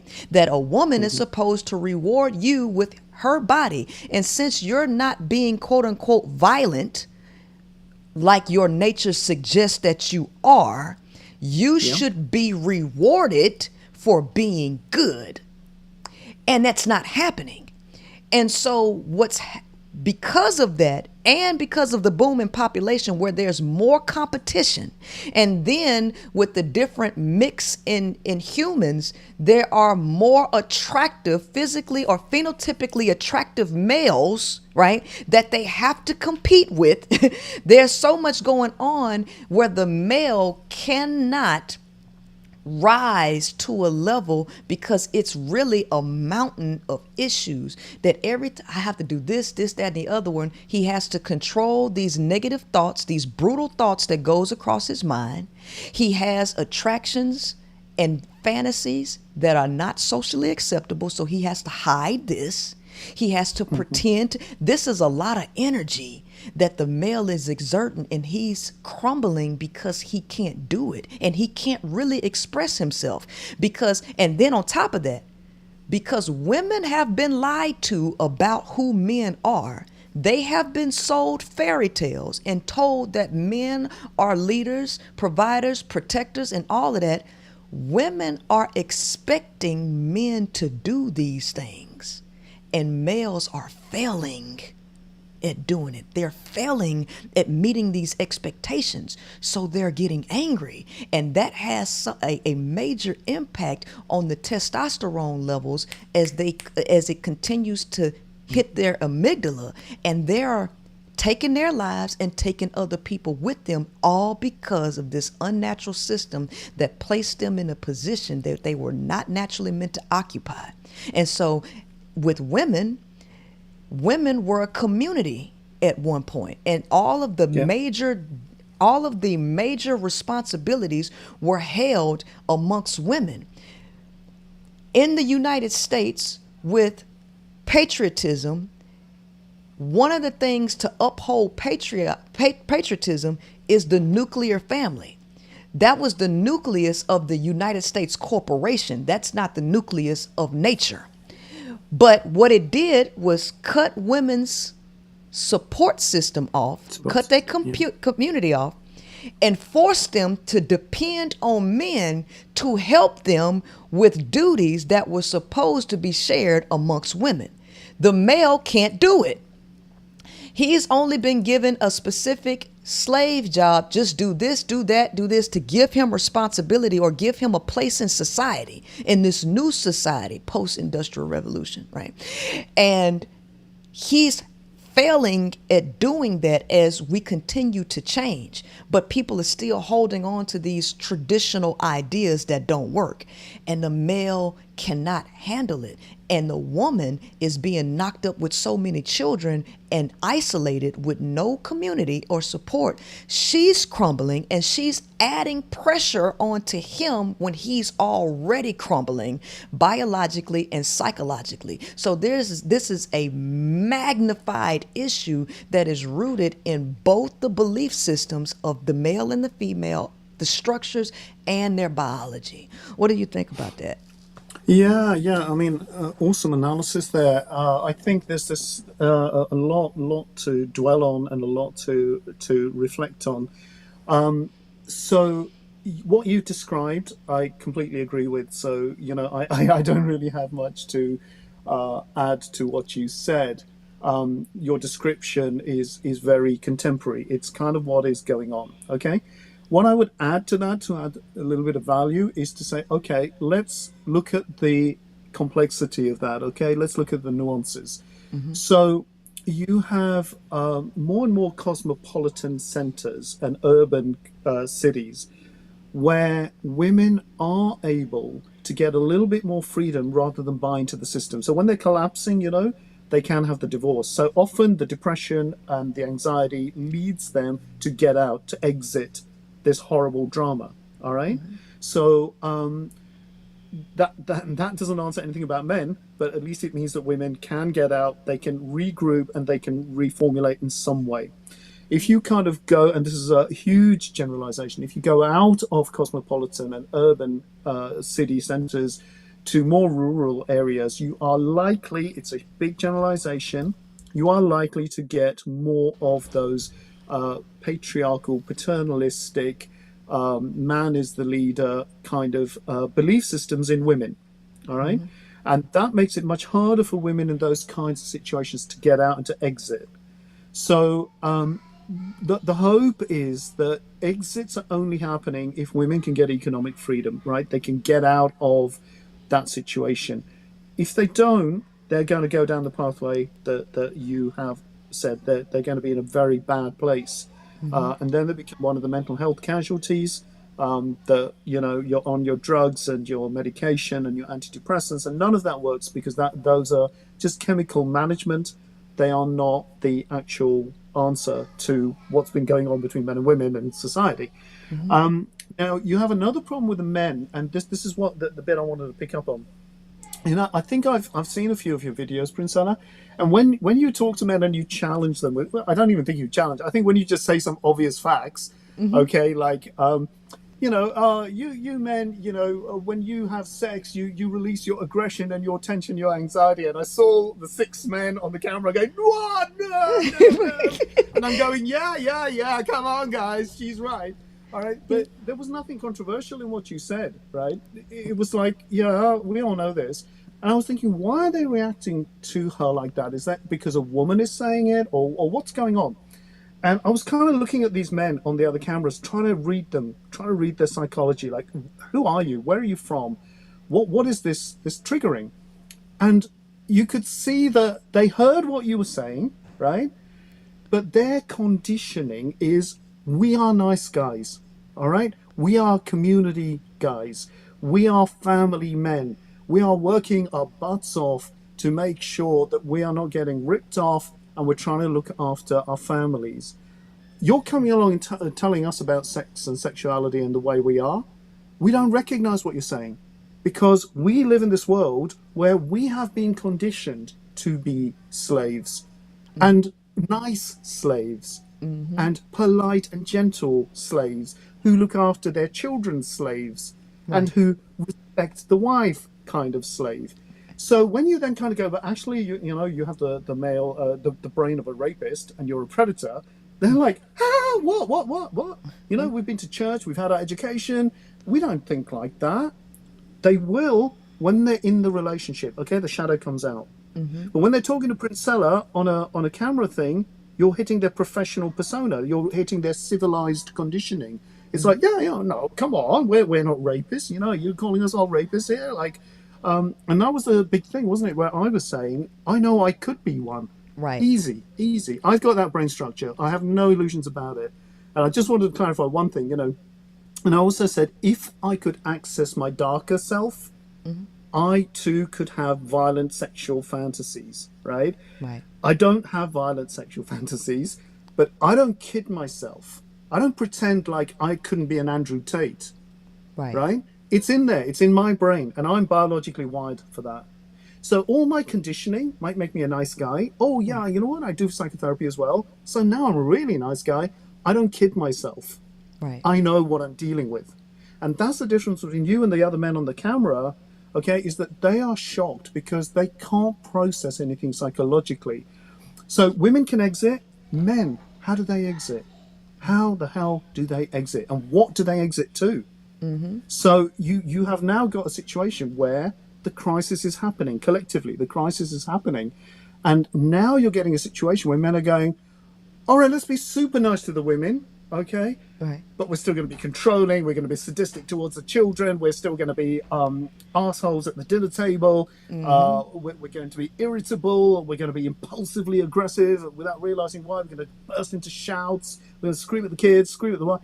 But we're really nice, you know, and you've got a nice 5-bedroom house here. So what are you complaining about? Right. Right? And so they're trying to exit. They've got nowhere to exit to. So what the psychological crisis is going to become is that men will have nowhere else to go to. They will have to look at their psyche. So although I agree with your description of what's going on, all right, men have been conditioned to be nice and they know nice isn't working. Right. They have two options now. You either regress to violence or you jump up the level, your Carl Jung quote at the beginning, you educate yourself as men, but not go and get the PhD in physics. No, psychology. Right. That's the thing we need. And we need it, you know, even in the profession in psychotherapy, you know, why don't men call out what is going on more? Why are male psychotherapists not speaking into society or societal issues?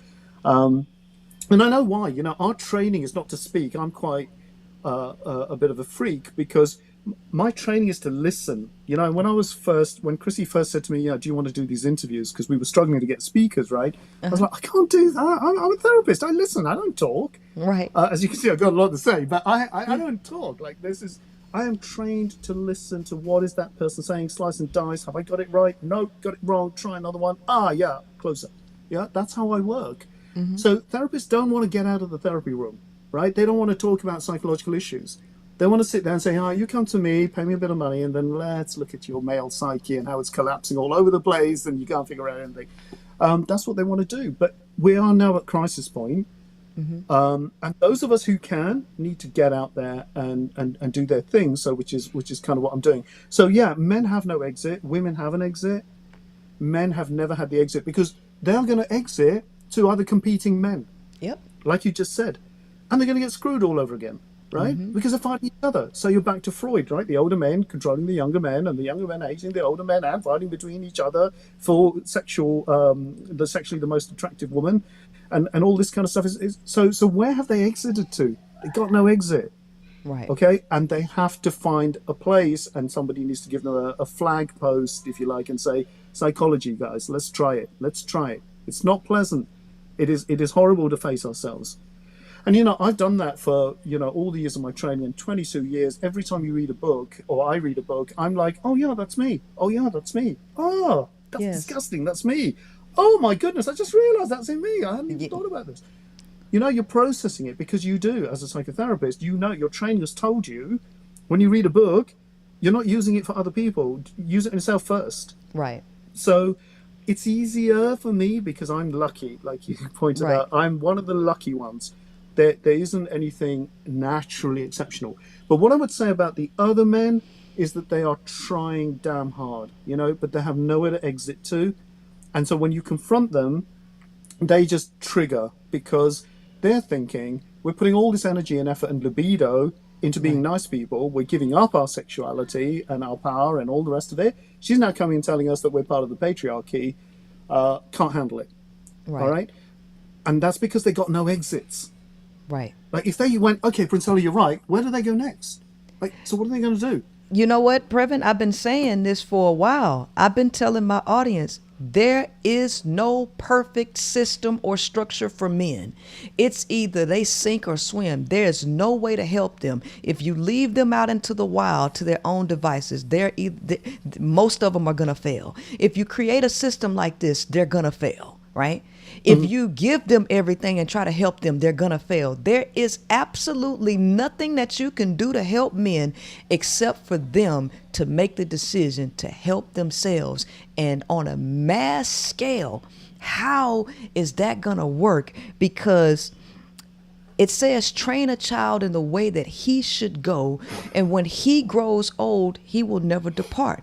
You have between the ages of 0 and 5 to really impact a male child. And if not, what happens to him then? Most of them atrophy.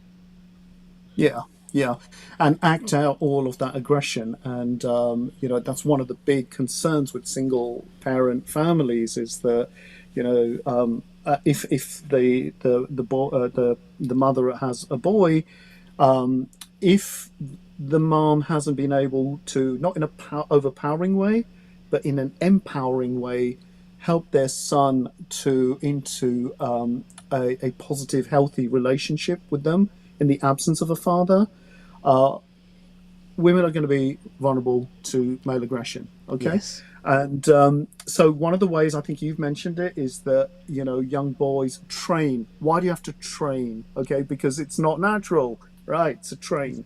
So one of the ways of managing aggression is sports, and getting your kids into the gym or whatever is a way for men or boys to manage their aggression and also their fear, okay? Because they can't do life. We just can't. And this is something I said in the interview. It's like women are, like, oh, you're all communal, you're all relational, and, you all give birth to life, and you're kind of getting on with it, and you can create food and incredible dishes and stuff like that. And the men are sitting there going, what exactly do we do? We go to war, we build bridges, we build houses, and we beat the shit out of each other. Mm-hmm. So the whole idea of sports, as a way of sublimating or rechanneling male aggression. If you think about the Olympics, all right, it came about because the Greek states were always going to war with each other, okay? Athens and Thebes and Sparta, and they could never just shut up and leave each other alone, right? There's always some dispute, and then they're all back at war. Right. So they said, do you know what? Instead of these wars, let's have the Olympic Games, okay? Once a year, every 4 years, right? We'll just get together because that's when all the testosterone is building up. 4 years, right? Max. So let's have some goddamn Olympic Games, and then you can do all your macho shit, right? Who's the best javelin thrower? Who's the greatest discus thrower?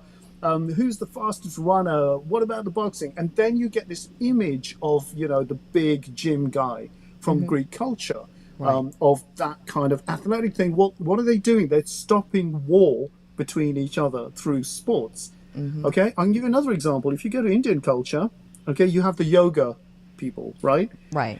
They're not Greeks. They're not flexing it out and throwing the javelin. They've worked out that if they carry on in society... Oh. You went... What have you got? Sorry, yeah, can you hear me? Yes, can you repeat that? Yeah, so basically if you go to Indian culture and yoga, this is the opposite of the Greeks, because you're not going to get these huge buff yoga guys, right? What are they doing? They're breathing. Okay, they're sitting under the tree and meditating. Okay, they're getting in touch with their chakras. Why are they doing all this? Because they know that if they don't, they will turn into barbaric animals in society. So the Indian response to male aggression was to step away completely and find a system of meditation and chakras and transcendental meditation and breathing and yoga and all of the poses of yoga, all of that health. Now, you look at the image of the yogi and compare it to the Greek Olympic guy, right? Right? Two different men. One's a skinny-ass vegetarian, and the other one is the big Olympic guy. They're both trying to control male aggression. Yes. Because they know what it means to be a man. Now, when you're in a situation where you're dealing with young boys, and today, you have to find where are they going to go. And it could be that, I don't know, they want to play sports, or they want to really get into a musical instrument.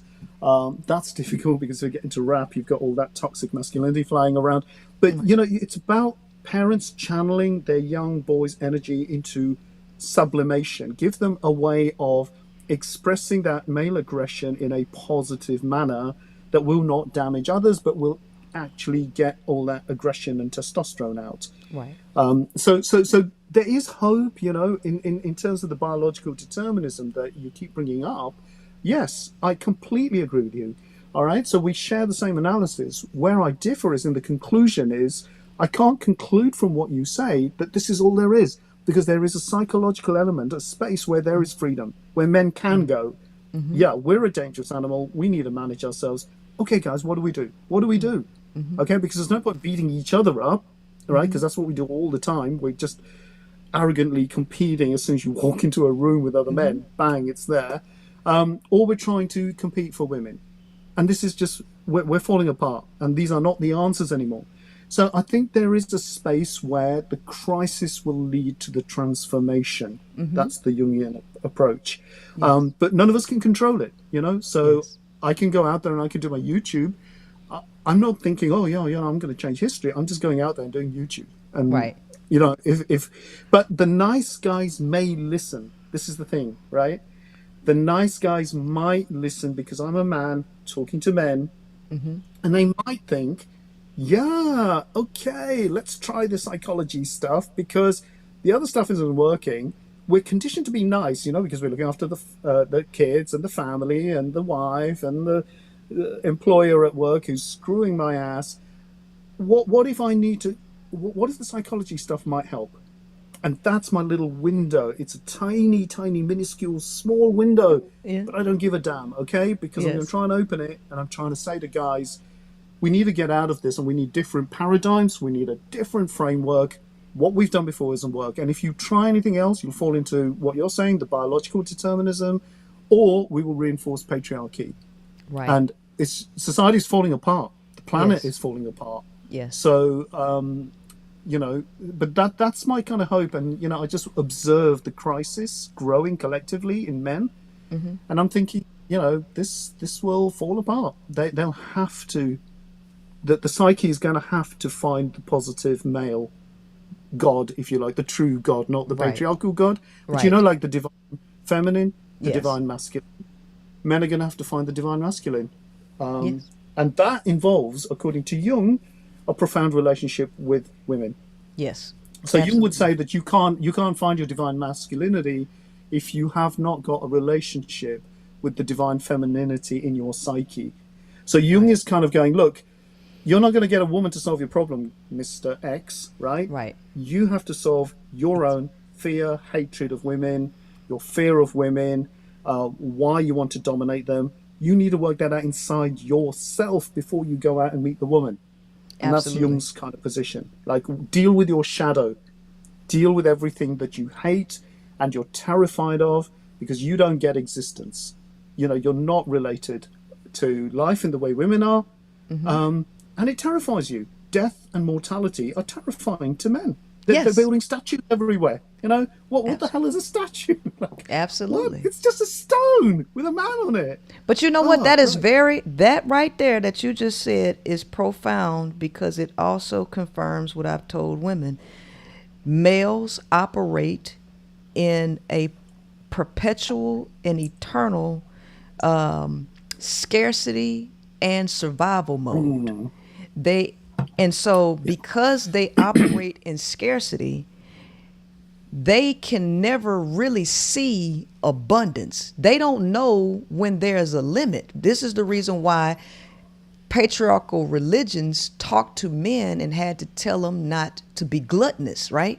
So even in the Eastern regions with Buddha being fat and men having access to a lot of women, being fat and having access to a lot of women is a sign of wealth for men because men perpetually operate in a state of scarcity and fear.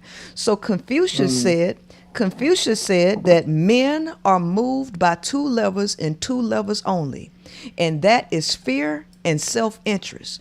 So this biological need or urge for males to continue to copulate and procreate it's rooted in fear. It's not rooted in anything divine. It's not rooted in anything that is eternal, which is the soul. The male seems to not have a comprehension of life, of the soul, or eternity. It's like he's a perpetual animal. And so you said something in your interview in these times, is that men don't have a relationship to life. Yeah. Can you expound on that?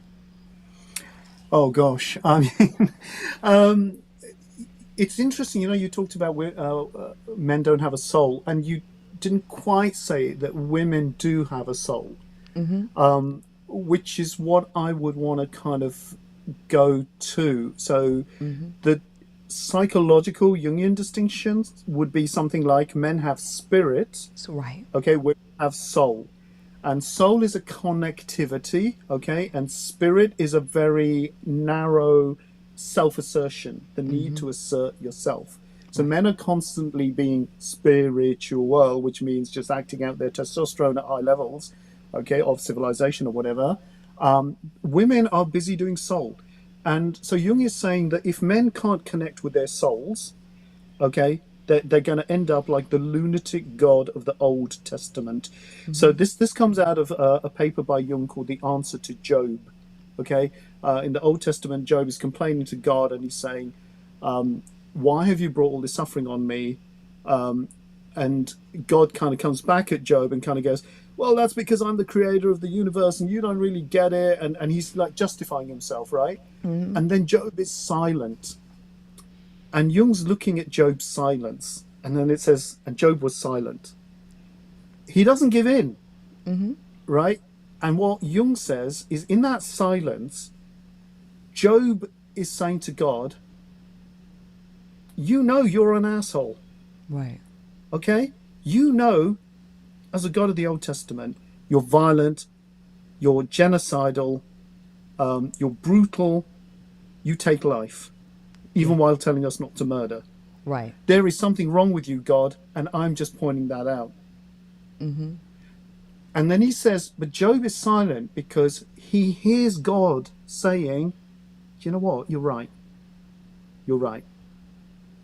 And because Job protested, right, Jung suggests that's how Jesus came about. That God decided, I have screwed up.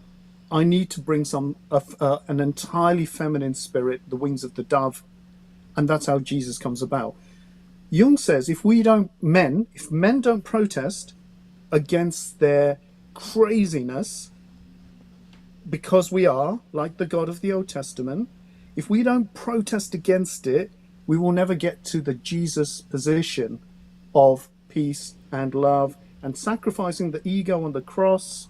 Okay, all of that stuff, which is the death of the male ego, the way he went about it in the Gospels and the New Testament, which is not empire building. Okay, it's the absolute opposite of this, and he's dying with criminals. And from there comes an incredible spirituality, which says what?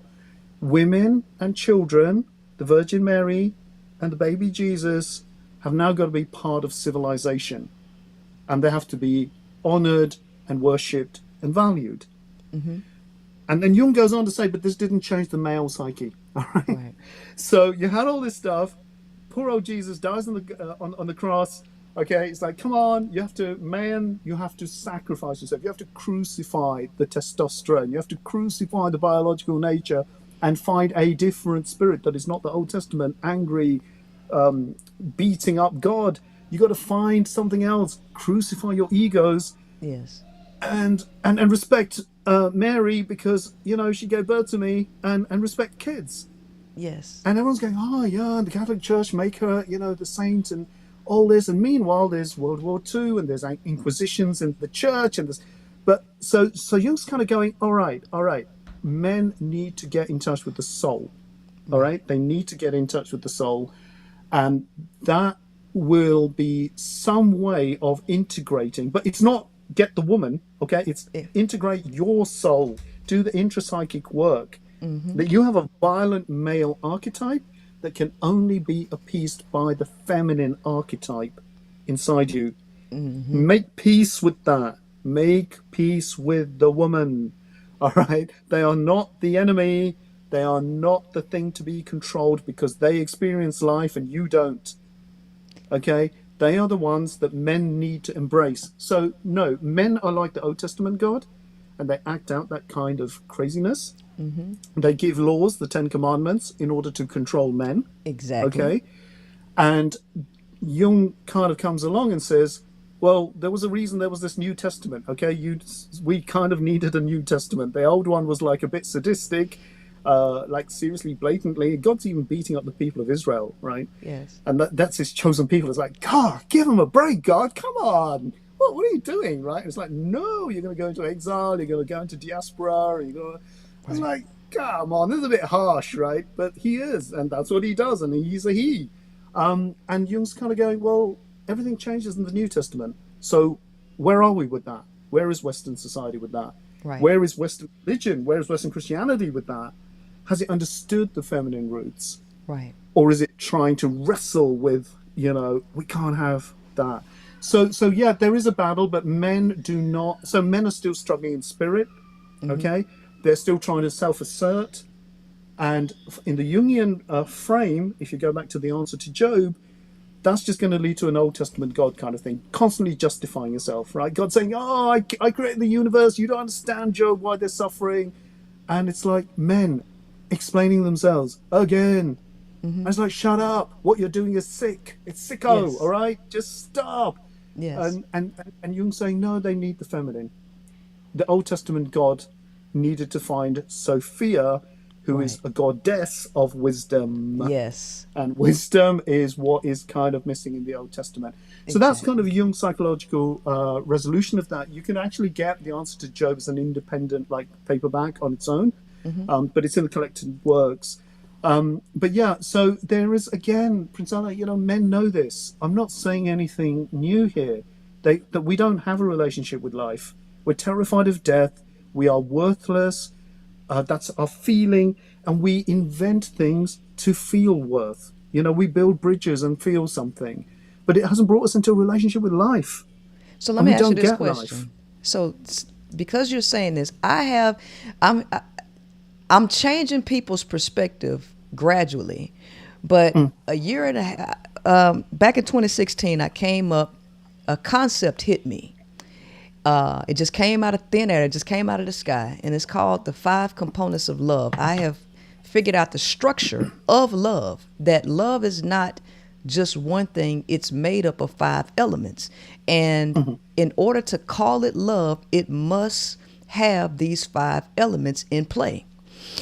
And I wrote the book in 2018, published it in 2019, and it wasn't until 2 years later, just recently, that I came to the conclusion that men are incapable of love. They can't do it. If a person does not have a relationship with life, and in order to have a relationship with life, there has to be an element of love there. Let me just say that love is not a feeling. It's actually a philosophical concept, right? It's a concept of philosophy. It's a concept of the mind. With your position that men do not have a relationship with life, what do you perceive about my claim that men are not capable of love? I have no dispute. Again, to me, it's just so obvious. I don't know. It's like, why are we even having this discussion? Okay, but we need to have it, obviously, Yes. because, right, so men think that they have the capacity for love. They're writing love songs. I mean, the blues, it's, oh, baby, you left me. Correct. She left you for a goddamn good reason. But no, let's just sing the blues here. Okay, and there's this constant kind of self-pitying, angry rock music. Hey, babe, you left me, and I'm gonna get you, or or I want to have loads of sex, the Van Halen stuff. It's like, where's love? Where's love? Okay, and then there are soulful versions of "I Can Really Love You, Baby," the Barry White soul thing, and these are men trying to say we love, we can do love. Okay, now, unfortunately, it doesn't really hold a lot of ground in terms of philosophy or even theology. So Christian theology is based on the fact that men cannot love; they need a God of love to show them the way. Right. So straight off the bat, theologically, it's been accepted that men do not know how to love. Okay, they need a God of love to show them and reveal it through his spirit. Right, okay, that's that one. Then there's this book by C.S. Lewis called The Four Loves. Sorry, I haven't read your book, but I'm really have been interested in your ideas about love, and I want to catch up on that. Yes. I mean, do you want to give a 5-minute summary, or do you want me to just go and read the book? Or Oh, I can give you a summary. I want you to finish say what you say, and then I'll give you a quick summary. oh, damn, okay. Right. Okay, so C.S. Lewis wrote this book called The Four Loves, and he talked about, let me see if I can remember them, philia, which is brotherly love, charitas, which is charity, agape, which is sacrificial love, which is what Christ did on the cross, give up your life for others, and eros, which is sexual love. Okay, and C.S. Lewis is a very short book, and he's basically saying, okay, men, right, essentially, these are our 4 options. But 3 of them are not natural, right? It is not natural to be brotherly. It is not natural to give up your life for the sake of others and die on a cross, okay? And it's not natural to be charitable, because why should you keep what you've got for yourself? You're a greedy little thing, okay? So those 3 things are not natural to men. Eros is, Right. and when men don't get eros satisfied, they call it the blues and they call it love, and it's like, I'm pining for my baby and all this kind of stuff, or the angry rock song, the rock ballad. Oh my God, the rock ballad. And there's all this love stuff. But when you look at it in terms of any theology or any philosophy or any psychology, which I'll come into in a moment, love is not there, okay, and definitely not in men. Now, psychologically, the issue of love was brought about to the forefront of psychoanalysis by somebody called Melanie Klein. Okay, now Melanie Klein was she was kind of Freud's daughter, but Freud actually had a daughter called Anna Freud, and Melanie Klein completely understood what Freud was about. She turns up in London before the war really breaks out, and she joins the psychoanalytic community. And she just causes an absolute storm, because she basically says that love is about the breast. Now, Freud had been talking about, the phallic symbol and the penis and the importance of the man and all this kind of stuff, and what goes wrong when that breaks down, and he's doing all that sort of stuff. She comes along and goes, oh yeah, what about the breast? Because you want to talk psychoanalysis, right? Well, let's talk about the infant. All right, the first experience of the infant is not the penis. All right, it's not even the father. Sorry, guys, the first experience of any infant is the mother's breast. Now let's start talking about love. Now let's see where this goes. Straight away, men are out. Okay, because we're not gonna. What are we gonna do? So, bottle feeding is not breastfeeding, right? So Melanie Klein then goes into it. She really goes into it, and it was very, very threatening. Because she took Freud kind of to the next level. And there was a big fight in the Psychoanalytic Association up in London in the 1940s. Freud finally had to flee Germany because of the Nazis, Second World War. He turns up, and there's all this stuff going on, because Melanie Klein is saying that the roots of psychoanalysis have not gone far enough into infant events in the life of the infant. And she says that love is about either the good breast or the bad breast, right? And if a child is nurtured and not overwhelmed by the mother, who keeps trying to give it milk when it doesn't want milk because it just needs a nappy changed, okay, and it's like, stop giving me milk, mum, and keeps turning away, and then the mum goes, oh yeah, you need a nappy change. So if the mother is kind of attuned, is the big word, in attachment theory, then the child experiences the mother as a good breast. And breast is the important metaphor here, okay? Because if we're going to talk about love, Right. that's where it's going to come from. But no mother can be perfect, right? No mother can be perfect. Yeah, we know that. So the child will also experience times when mom doesn't feed the baby at the right time because mom had to go and do the cooking for dad before he got home. And, so the baby had to kind of cry. And then mom finally comes along and says, okay, here you are. But the baby's enraged Right. because it's a baby. It doesn't understand. Like, where were you? Why didn't you give me? So the baby creates a bad breast. Mum can let me down. Mum is not nice. Mum is not caring. Mum does not attend to my needs. Mum is not attuned to who I am. Right. Okay? So now the baby is not experiencing love. There's the word. Right. So where we get our ideas from, Klein is saying, is that love is very close to hate.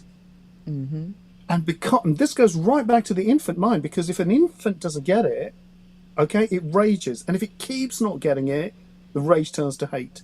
So, sometimes babies scream because they don't get their milk and they're going blue in the face. Right. And they will, it's like death, and it's just like, hey, we're just going to get to the changing room. You're going to get your milk. Baby doesn't understand this. Baby's being baby. Okay. So, but it experiences, oh my goodness, that's not love. That's not love.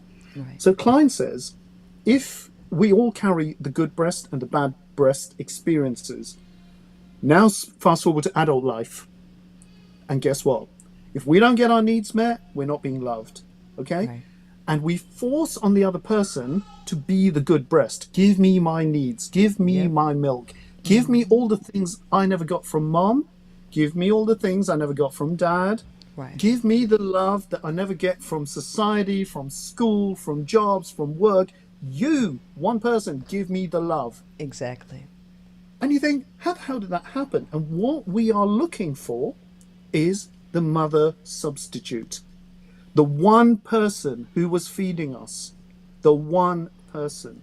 Donald Winnicott talked about it a lot. And so in the rage that you can't find one person to love you forever and give you everything you want, love turns to hate. So all that initial attraction becomes the rage of the infant, and love turns to hate. So Klein and Winnicott would say the therapist has to act like the one person who understands the client, right? Because you're going into the unconscious of the client. And so you don't understand every detail of their life, but you give them that infant understanding of your rage will kill you. Right. Calm down. Right. Okay? You will not die if your partner does not give you absolutely everything you want. Come out of the rage. Okay? Come out of that infantile rage. Right. Now, Klein then kind of goes on that true love is when you get rid of the need for love and the need to hate and be rageful. And if you do that through therapeutic process, it is the capacity to be alone in the presence of another person. So another person turns up, you can be alone because I don't need to rage. I don't need to have my love needs met. Okay. Right. So if I don't need my love needs met, I'm not going to hate you because there's nothing to hate. You're just another human being. Oh, okay. Well, maybe we can just get on then, right? And then if you trigger me, it's like, oh yeah, it's my love need, isn't it? Okay. Well, you're not going to meet that. Right. How can you? You're not my mom. You're not my dad. Right. You weren't there when I was 6 months old. You weren't there when I was 3 years old. So why am I putting this expectation, this rageful expectation on you, one person, to meet my need? It's ridiculous. I'm going to end up in hate. And every person I meet, I will hate them. Sorry, go. That's cool. I wanted to say, because after there's a research paper that I break down from the government's website, and it's about the fragile male. The fragility of the male is just so so prevalent, because something like that happening actually impacts males much more than it does female children. So the studies show that male children have more of an attachment to their mother than girl children. Okay, so we understand that male children leave Y chromosomal DNA on the female's brain, which has an impact on their relationship. But this codependent cord that is connected from the son mother relationship, it's so strong that anything negative that goes on with the mother can impact that child, the male child, negatively. So postpartum depression is known to impact the male child long after the depression is gone, for many years. And by the age of 3, the emotional pattern seems to be set in males. It's like you're walking a very, very tight line. Either you do it all right, or you make one mistake and you can just send this male child into a complete whirlwind. Yeah, hysteria is the word I think you're looking for, that men Yes. get hysterical. Yes. And it was a word used for women, actually, but it was true more for men than it was for... Sorry, are you there? Yes, I'm here. I've just lost you on the screen. Hang on 2 seconds. Okay. Right, you're back. Right. Hysteria. Yeah. So there's a whole thing about hysteria in psychoanalysis, because it goes back to Charcot and Freud's encounter with Charcot and blah, blah, blah, right? But the thing is that hysteria was often used to describe women when they were exhausted, broken down, couldn't cope anymore, and refused to do what men told them. Okay, so then they were described as hysterical. Now, the reality is that men are so hysterical, okay, that they go to war and kill hundreds of thousands of each other in a war, and that's not called hysteria, okay? That's just called, war and battle and military operation. Right. It's hysterical men killing each other on a stupid scale for no goddamn reason, right? Men are hysterical. You go back down to the infant, and this is where the male psyche is more fragile than the female psyche, because the male psyche knows it needs a connection with life, right? And where is that life? It's the mother. So there is an over dependence on the mother for the sense of identity, the emotional nourishment, which the male cannot find in himself, right? Or in his community of peers. Because it's not kind of what you do as guys, right? You don't go around, hey, yeah, give me a hug. I mean, there might be a bit of bromance nowadays going on, but even in the bromance, it's like we're competing, okay? We're just competing with each other. Right. So, because this is part of being anatomically defined through my phallus, my penis, right? This is it. Where do I go with this? What's my exit? We were talking about that before. Now, there is a school, which again, I was very fortunate. I had a great supervisor who got me into this. There is a school of psychotherapy that came just after Freud, and it's called attachment theory. Okay. And attachment theory looks at exactly what you said. You leave mums and babies in an experimental room. It's called the strange situation. And actually, that experiment was devised by a woman called Mary Ainsworth. And it's got 4 categories of dysfunctional attachment that they laboratorily observed between infants and mothers. So it wasn't gender specific, okay, but it very much applies to males and young males. So if you look into attachment theory, and I don't think we've got time to go through the whole theory now, because there's 4 different elements of it. But in attachment theory, you can reconstruct the attunement of the mother to the child, okay, so that the child feels seen and heard and loved. So it's not like the mum has to be there all the time, 24/7. It's like the interactions between mum and child are attuned. It's the big word.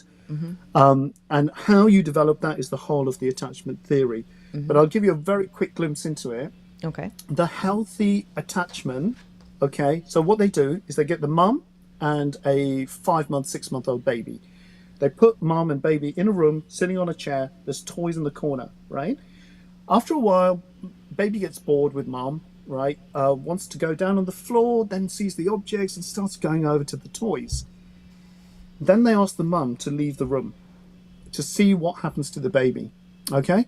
Now, the healthy child will start playing with the toys, notice that mum's not around, kind of oh, mom's not around. I'll keep playing. And then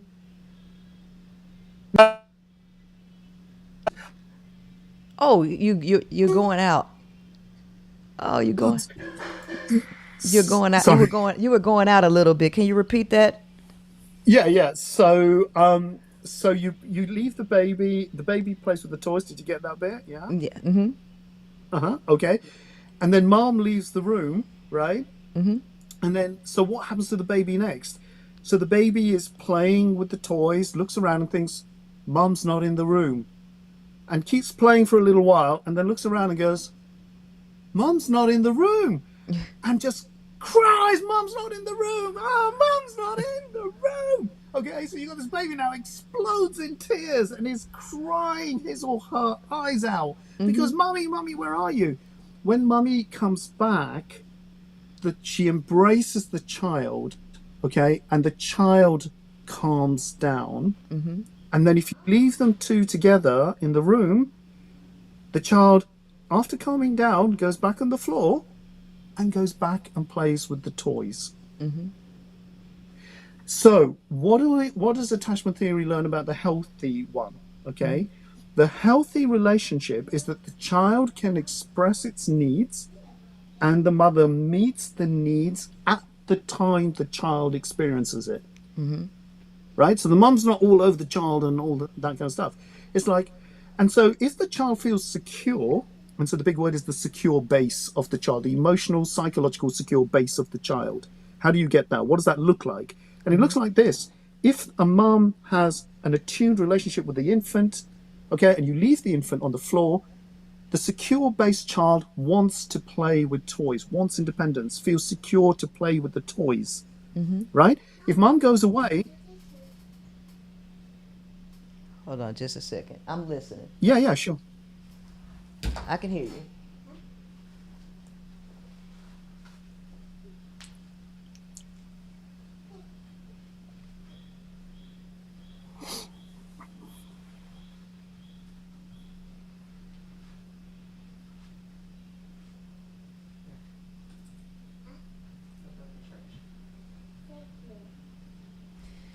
Okay, I can hear you. Okay. So if mom is secure with the child and the child is secure with the mum, right? The child wants to play with toys. The child wants his or her independence from mother.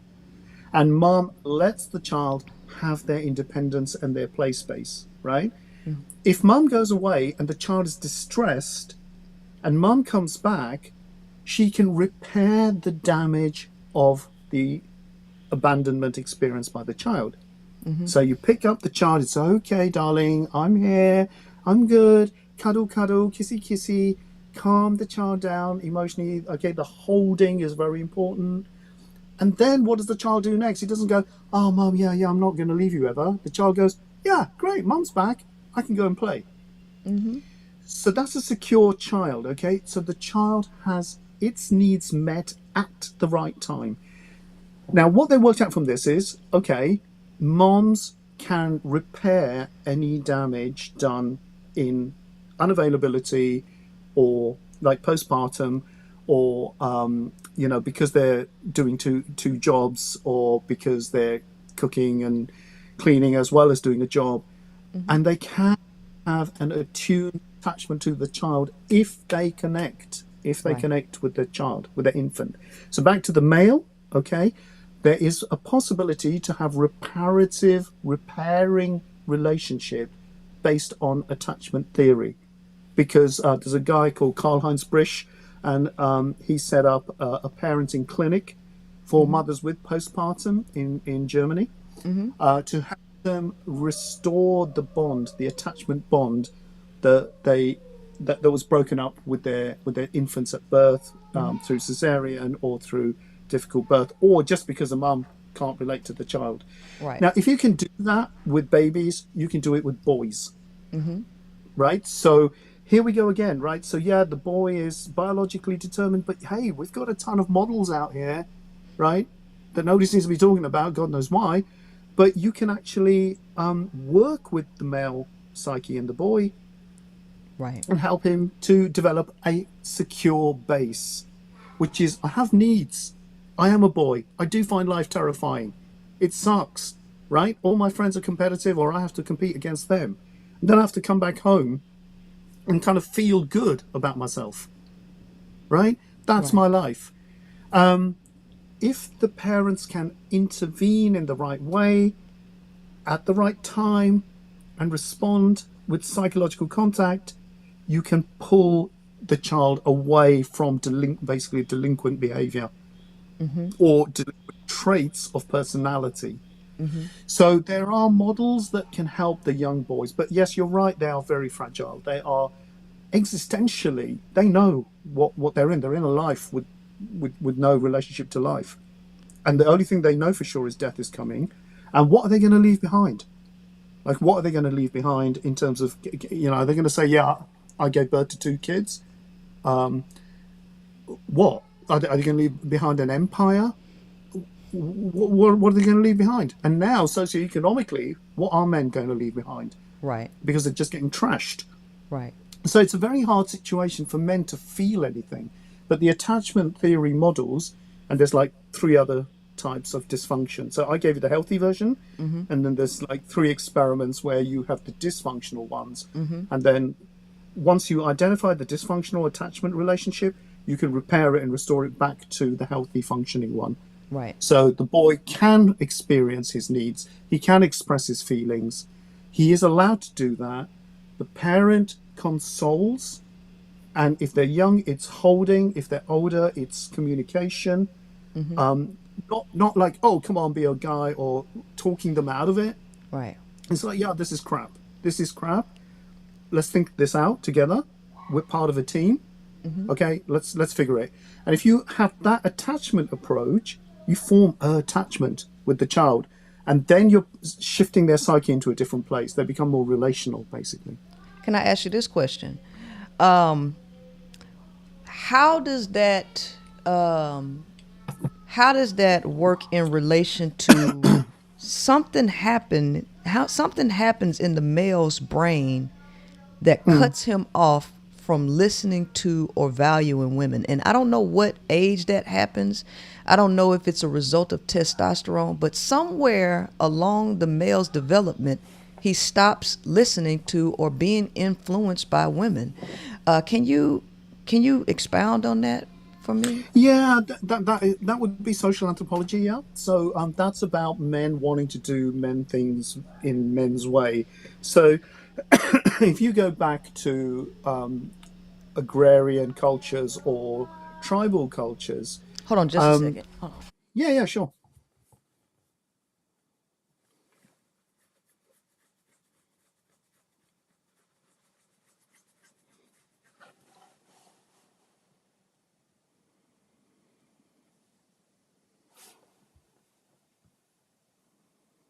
All right, I'm listening. Okay.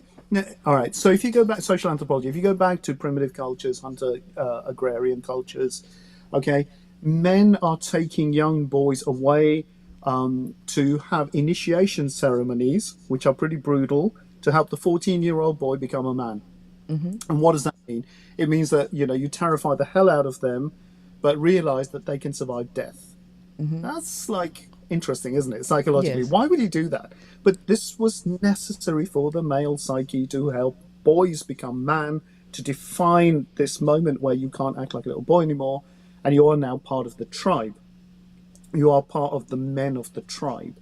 So it doesn't occur to these men that actually, all right, you need to do your little initiation thing, go for it. You got to come back to the village, and there's lots of women there, and they're doing very interesting things. Like, how do you get on with them? And there isn't that thing. Why? Because men are terrified of life. So they're busy trying to survive. Like you said, scarcity. What if we run out of food? Who's going to get the next wild boar, or whatever it is for the village to survive? So men are in this constant, we have to kill, we have to hunt, we have to be agrarians, and so manage all the fields and do the harvesting. That's what it means to be a man. And then you come home and it's like, so where's my reward?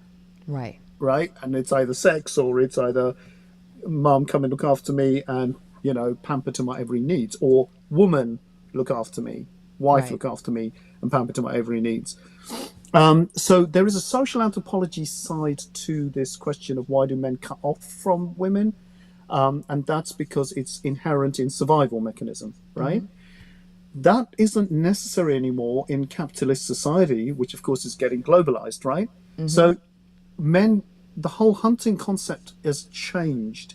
And what men are realizing, and this is again an idea from Immanuel Kant, is that commerce, and this was one of his hopes, is going to transform and force men to become rational rather than animals. Okay, Right. because when you start to make in commerce, you have to make a deal, you have to have a contract, you have to stick to the contract, and there's a kind of equivalence in the contract. The exchange value has to be roughly the same, right? Right. So because of that, men are forced into a situation where they think, oh, okay, so we have to be rational animals. And when you do that, then you're putting men into, so we need to have relationship with other men. Damn it. Okay, all right, all right. So who are they pretending to as well? It's not just the women. They're pretending to each other. Oh, come around for dinner. Let's have a business deal. Oh, in which I will try to screw you for as much Right. as I can, and you got to come back at me and work out what I'm doing and see what you can get back, right? Absolutely. So there's never Absolutely. really an equivalence, but they're forced into relationship. They're forced into business meetings. They're forced into dinners. They're forced into working together. So what's happened through capitalism is that hunter mentality has changed and breaking down. So now men don't, oh, hang on, we're supposed to be hunters. We're not hunting anything anymore. Damn, the whole world has changed. It's about relationship now. It's about communication. It's about how we can get on as networks. It's about how we can share knowledge. It's about collaborative learning, and it's about interdisciplinary learning. It's like, we got to do this stuff together. No one's got a monopoly. Okay, let's get teams together. So now all of a sudden, guess what? The world has become relational. Yeah, who does that biologically? The mother with the infant's breast. Okay, right. Right. That's where the relationship starts.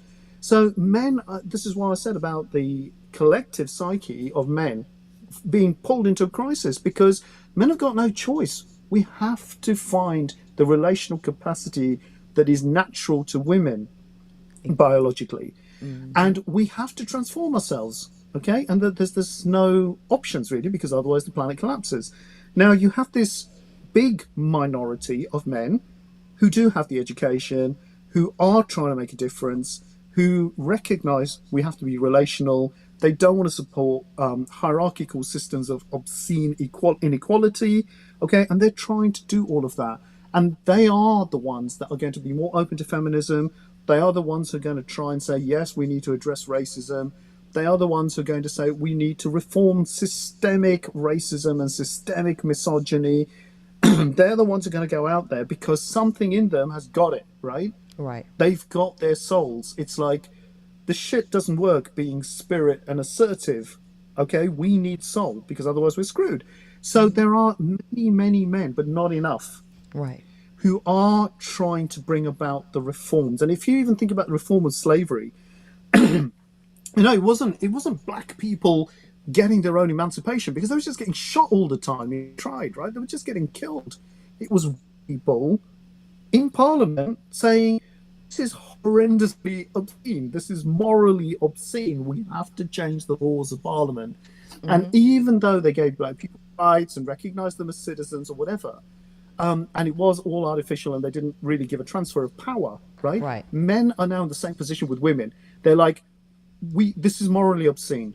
What we do to women is morally obscene. There are universal rights. There are human rights. Women have the same rights as men because they are human beings.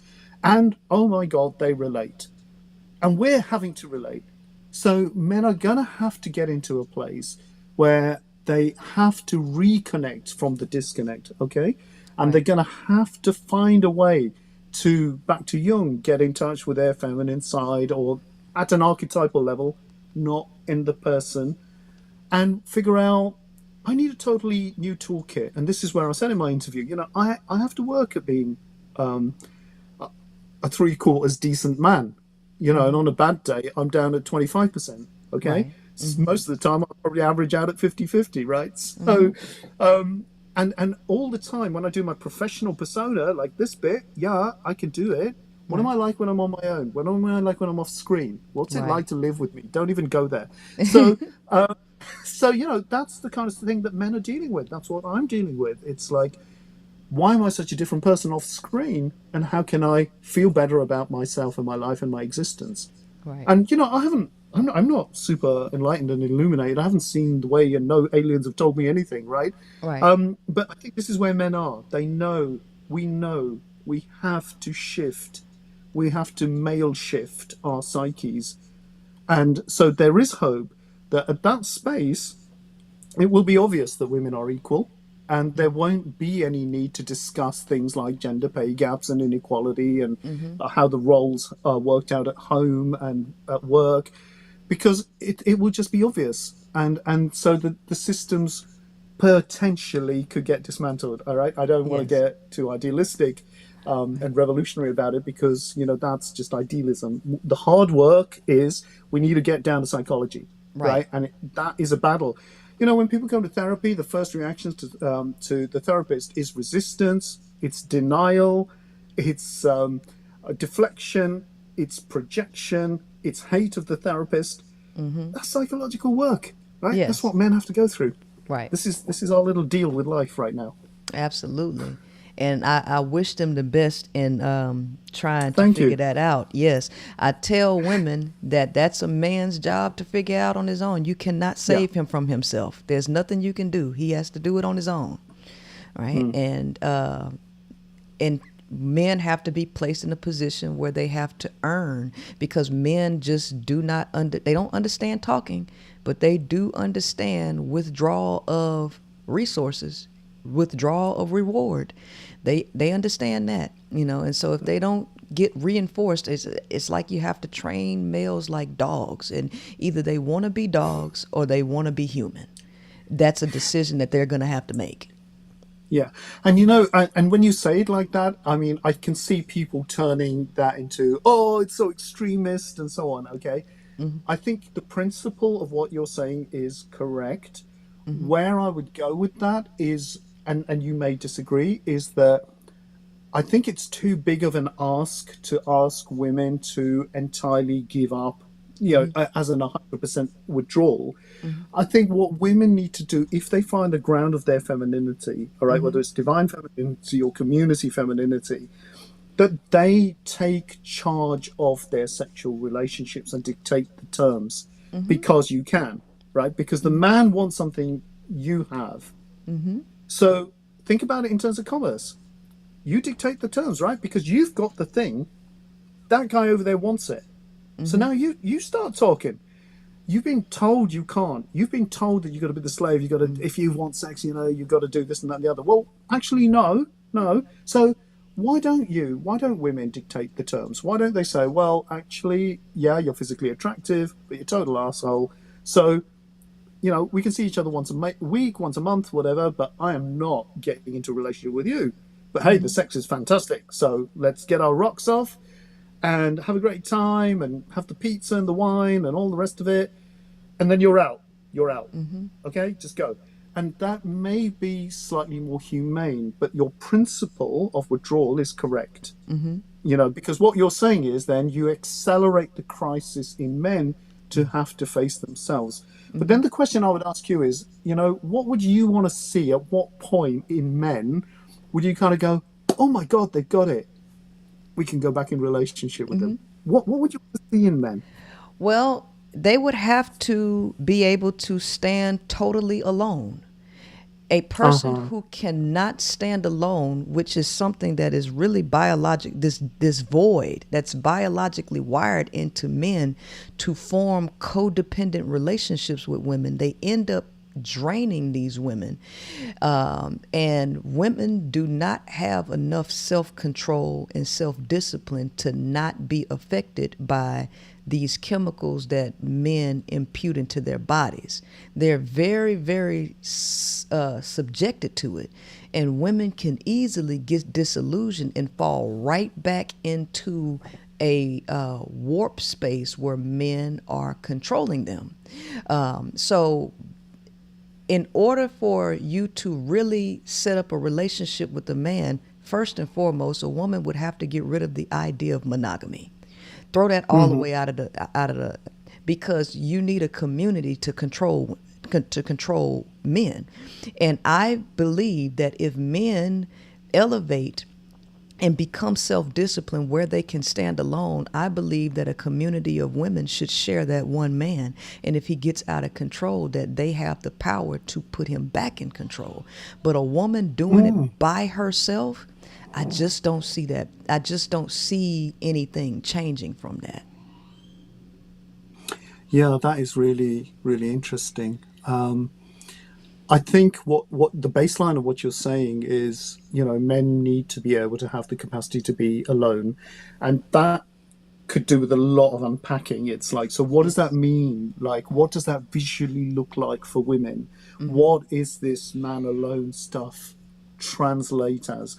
And I think if you told us, give us a few clues, guys and girls, I don't know what would men do with that? If you kind of go, yeah, all right, this is our manifesto for the kind of men that we want to see in the new age when they're all psychologically resolved, right? So what would that look like? Right. And write out that manifesto so the men may not agree, they may not go there, but they've got a handle. See, this is where I come back to women needing to give us your voice.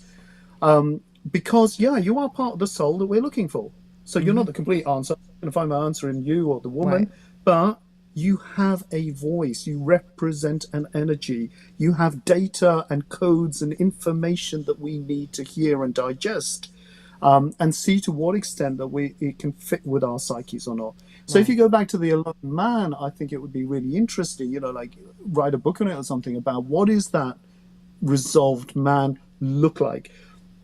I'll do all the mechanics of the psychology bit, but you tell us what it looks like. Like what the woman? When does a woman feel safe? When does she go, wow, finally, this is the man who will not abuse me, manipulate me, coerce me, treat me like a commodity. Is equality is at ease? He's at ease with it. He doesn't have to try. We're doing things together. We talk and have differences, and there's no shouting, there's no impulsive aggression. Okay, there's no instrumental control of my actions.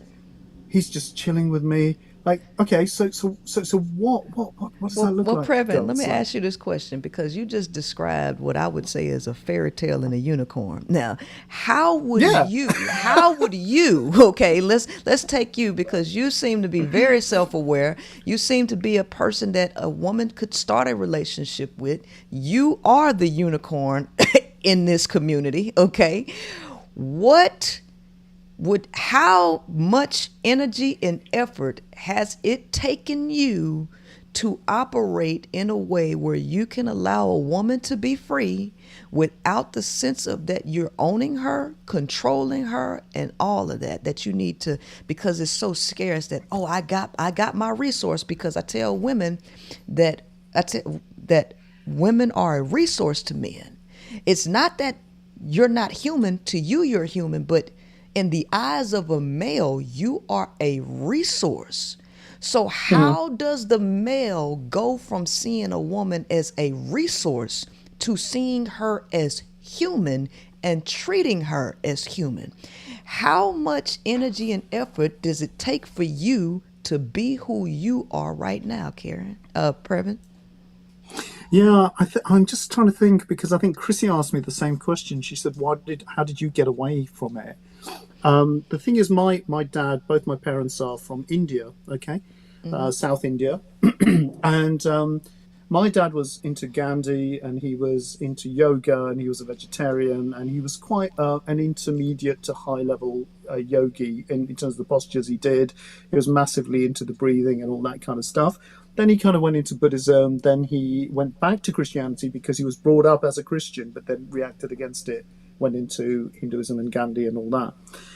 I grew up with that dad. I grew up with that role model. I grew up with psyche, with an inheritance that said you treat life with respect. You respect life. So that was another lucky happening for me, because not all Indian men are like that, obviously, right? So I had a dad who was into peace, who was into spiritual principles, equality, and he had a very abstract mind. He was very good at maths and physics, which I'm not, but he could see things at a very abstract level. Right. So then you have me, and the danger with mistaking me as a nice guy is that men can be nice for two reasons, right?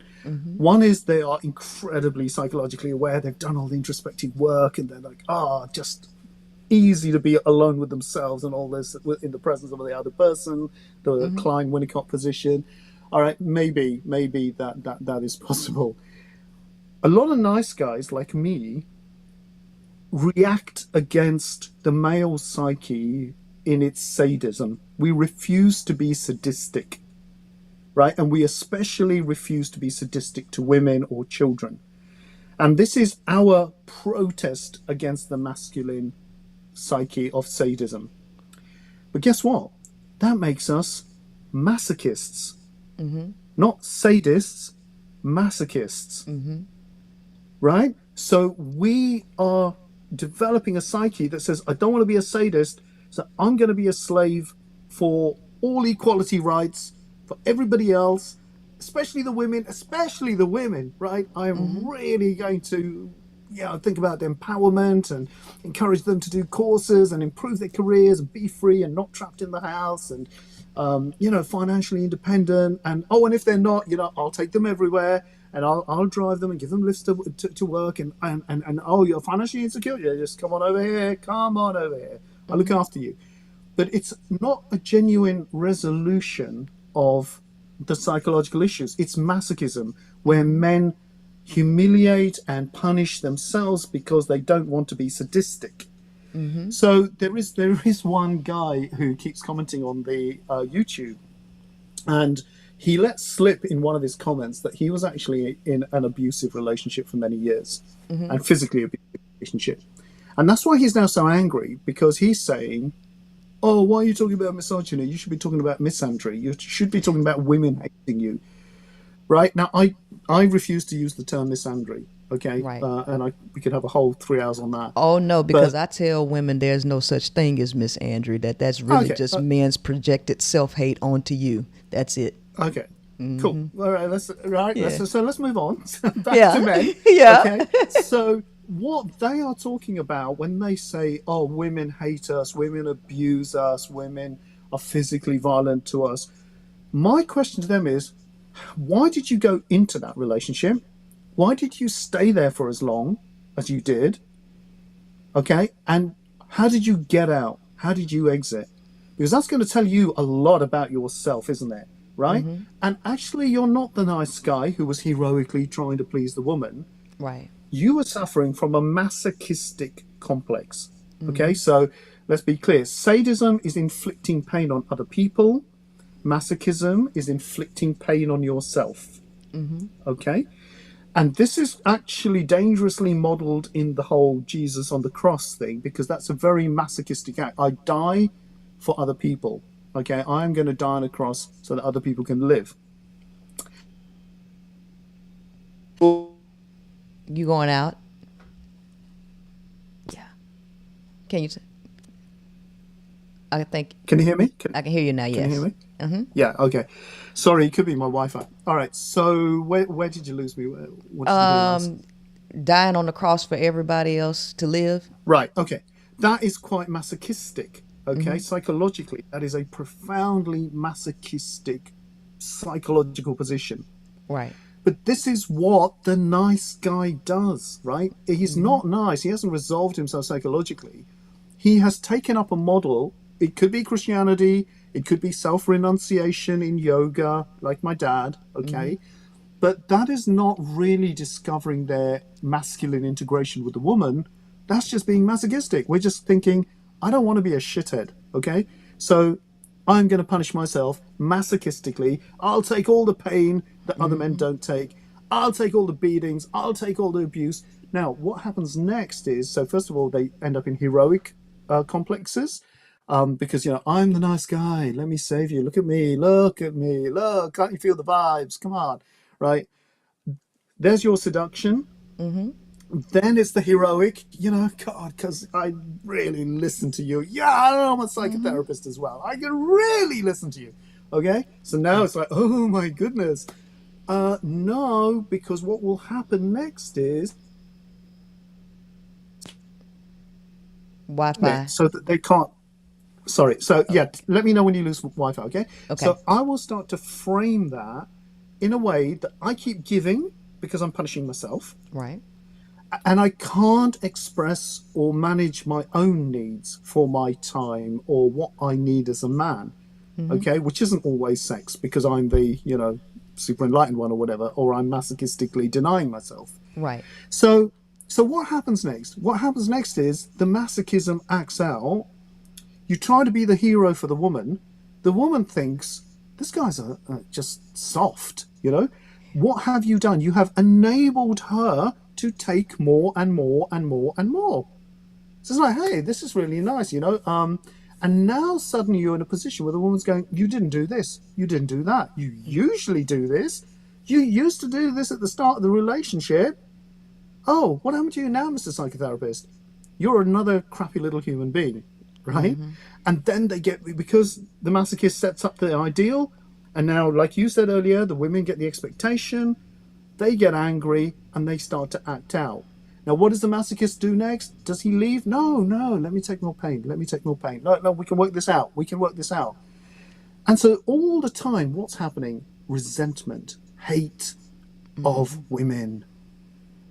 And he's thinking he's the big enlightened listening one, right? When actually what's going on is increasing levels of violent rage and hate and all that kind of stuff. And that's what you've got on that YouTube situation, where now it's like women are, don't take responsibility for themselves. Men need to be strong and fit and, capable of looking after themselves and not be abused by women. But that's a I can hear it. It's a masochistic complex. Psychologically, if you're trained, you can hear the masochism of very resentful, hurt, nice guys. Right. So that is not a psychologically integrated nice guy at all. So I would say that I started off as a masochistic complex, and only through deciding to train as a psychotherapist, because I had the skill and I shifted from corporate change management to psychotherapy, that I finally confronted my own masochism and found a genuine place which had nothing to do with women, of my own sense of self-relationship with myself and some kind of transpersonal spiritual space where I can keep my spiritual energy, and I know how to do that. And none of this came from women, but that was a very long process. So it's like 20 years, Okay. 25 years. And am I there? Of course I'm not, I'm just a man like any other man. So, I'm not going to advertise myself for a relationship. Please, if anyone is even slightly contemplating it, don't fall for the illusions. Don't fall for the illusions. So that just brings me to my point, because by you, the question, right? So if it took you 20 years and you're still not there, the average male ain't put nowhere near that kind of energy into self-development, and he has no desire to. So in terms, are you familiar with the normal distribution curve, standard deviation? Okay, that's standard deviation. yes. Okay, so you know this bell curve, right? Yeah, the bell curve, and the median in the middle, Right. So 68.2% of the population is average and below, or 85% of the population is average and below. And if you look at Maslow's hierarchy of human needs, I would say I would superimpose that population curve onto that pyramid and show that 85% of the people would be at the lower nature, at the lower echelons and below, right? And when you get higher up to the capstone, which is self-actualization, right around 2.1% of a population would be there. When males have to decide this on their own. So if we looked at the standard deviation curve, I would say, in terms of self-reflection and putting in personal development that has nothing to do with the woman, I would say that you're between 2 and 3 standard deviations from the mean, which means that you are a rarity in terms of that. And if we're expecting the average male to do that, then we just need to go ahead and start digging our graves if we're looking for any kind of male to do that, because that's not happening, Previn. I'm sorry. Okay. Couple of things. First of all, you can send them all to my new channel, okay? Okay. And, tell them to click on the misogyny part, and then that might give them a little window out. No, I mean, seriously, yeah. I get your statistical analysis, and yes, of course, yeah. You could say that, though, generally about capitalist society, that it has relied on keeping people oppressed through lack of education, lack of psychological development, lack of infrastructure investment, particularly in areas of knowledge, the libraries, the schooling, the education system. And why has that happened? Because the few with the power want to keep it, and they know that if everybody could read Kant and understand him and get their kind of cosmopolitan rights together, Right. like they'd be out of their mansions, basically. Right. And they're going to find it. So that's what the kickback you're getting in UK, you're getting it in the US. And, Putin has famously said the time of democracy is over. The world has become unmanageable. What people want are dictators, right? And you make all the horrible decisions. Keep the inequality. We'll just stay dumbass down here. We don't want to know. We don't want responsibility. We don't want to do education. Okay, so that's the situation in our historical era. What I would say about that standard deviation in the middle, right?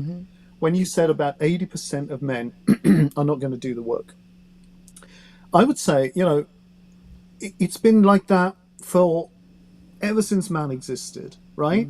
What happened? The people who did the work left the communities, started the monasteries. The Sufis left Islam, mainstream Islam, and started mystical Sufism, which is a form of, comes from the Quran, but it's a mystical version, right?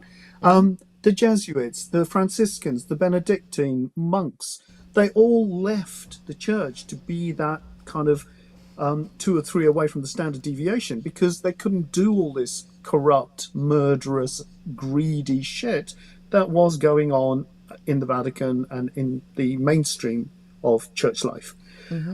So clearly in the history of men, there've always been these 2-3 deviation away populations who are trying to change the 68%. But we don't really think we have much of a chance. So we go off and we form our communities, right? We form our little spaces, and we write theological treatises about, the meaning of law and stuff like that. Nobody listens, right? But, we just write it because it makes us feel good.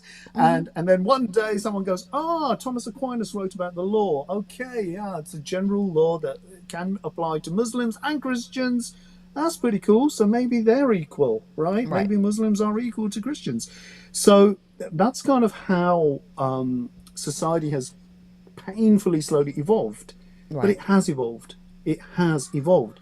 Now, when it's evolved, did it do it through choice? No. There was a historical force. There are historical forces that are forcing society to change. Because it's very simple. If society doesn't change, it will exterminate itself. Right?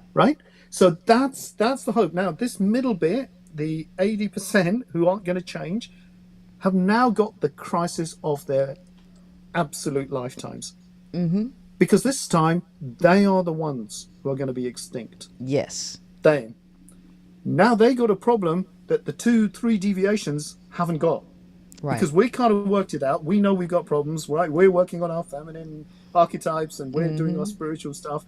We're out there. These guys haven't even started. So you have the mainstream of the male psyche that resists, denies, deflects, hates, but it's thrown itself into a crisis. And it can't control the crisis. It is happening. Absolutely. So this is where the hope is, isn't it? So suddenly, everything that we thought was horrible, useless, never changing, all the rest, something can transform into the exact opposite. This is Jungian, okay? This Yes. is Jung's theory that in the heart of darkness, light can break out, basically. It won't Yes. stay that dark for that long. It Right. won't stay that ignorant and that stupid. It can't.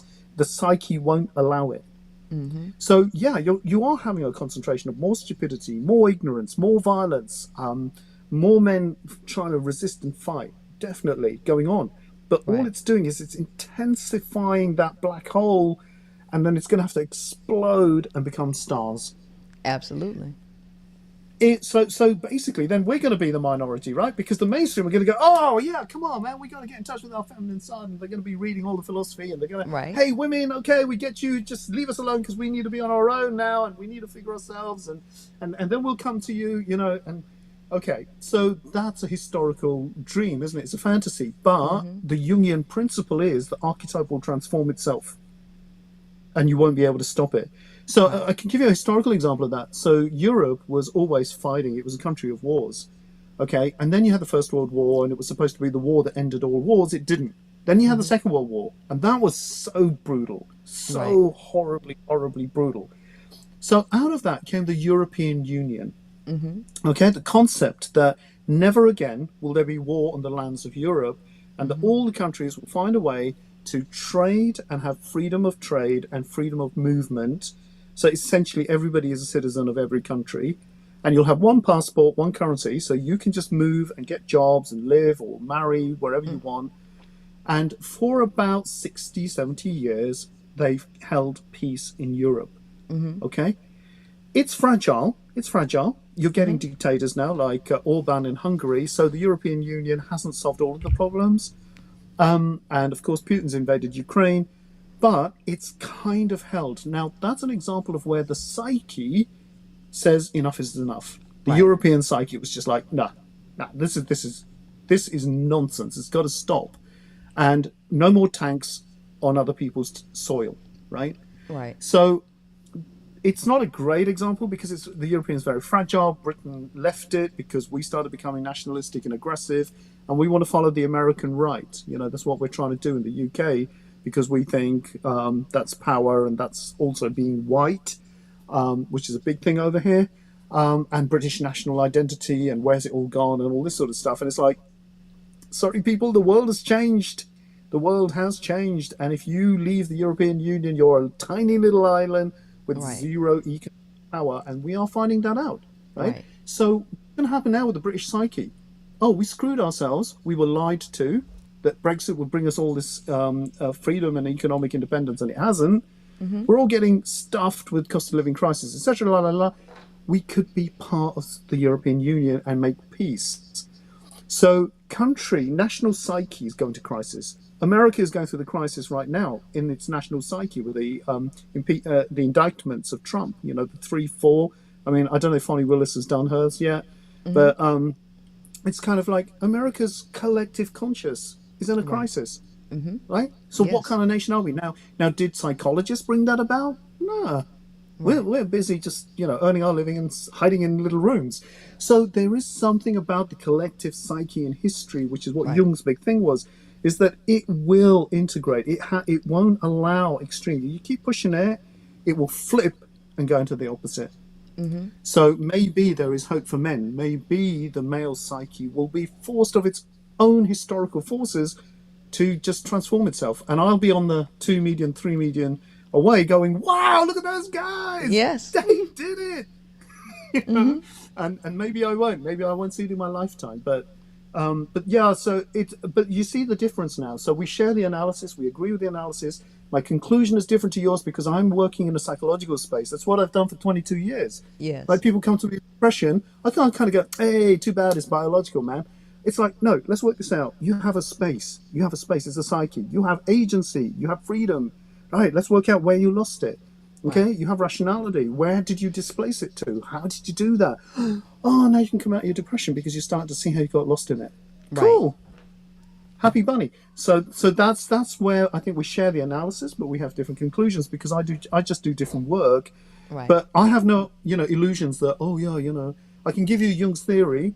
Right. I can give you a couple of examples. Who knows what will happen to history? I'm not God. Right. I don't know. Awesome.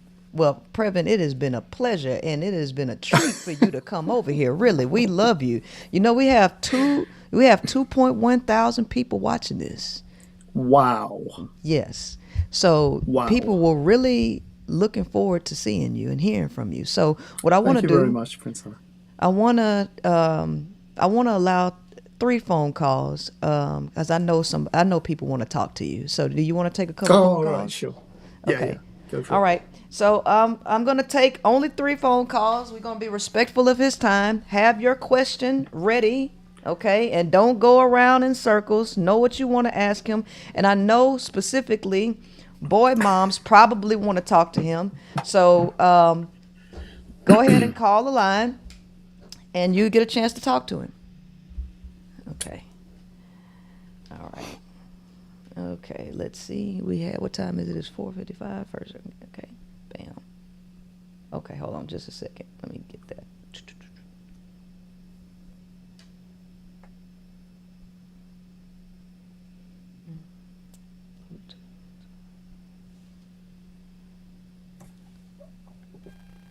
Tooth connected. Okay. And, okay.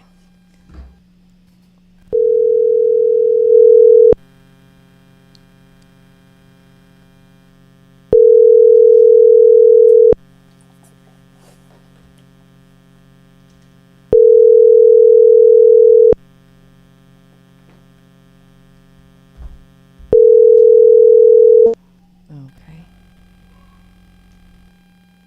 All right. I guess I'll just wait for somebody to call For back. sure. Yes. No Okay. problems at all. No All problems right. at all. Did you? Oh, I'm sorry. I didn't. I don't have my phone number up there. I'm used to people already knowing my number. 832-627-6575. 832-627-6575. Call the line. You can call and ask Previn a question. I'm accepting 3 phone calls. All right.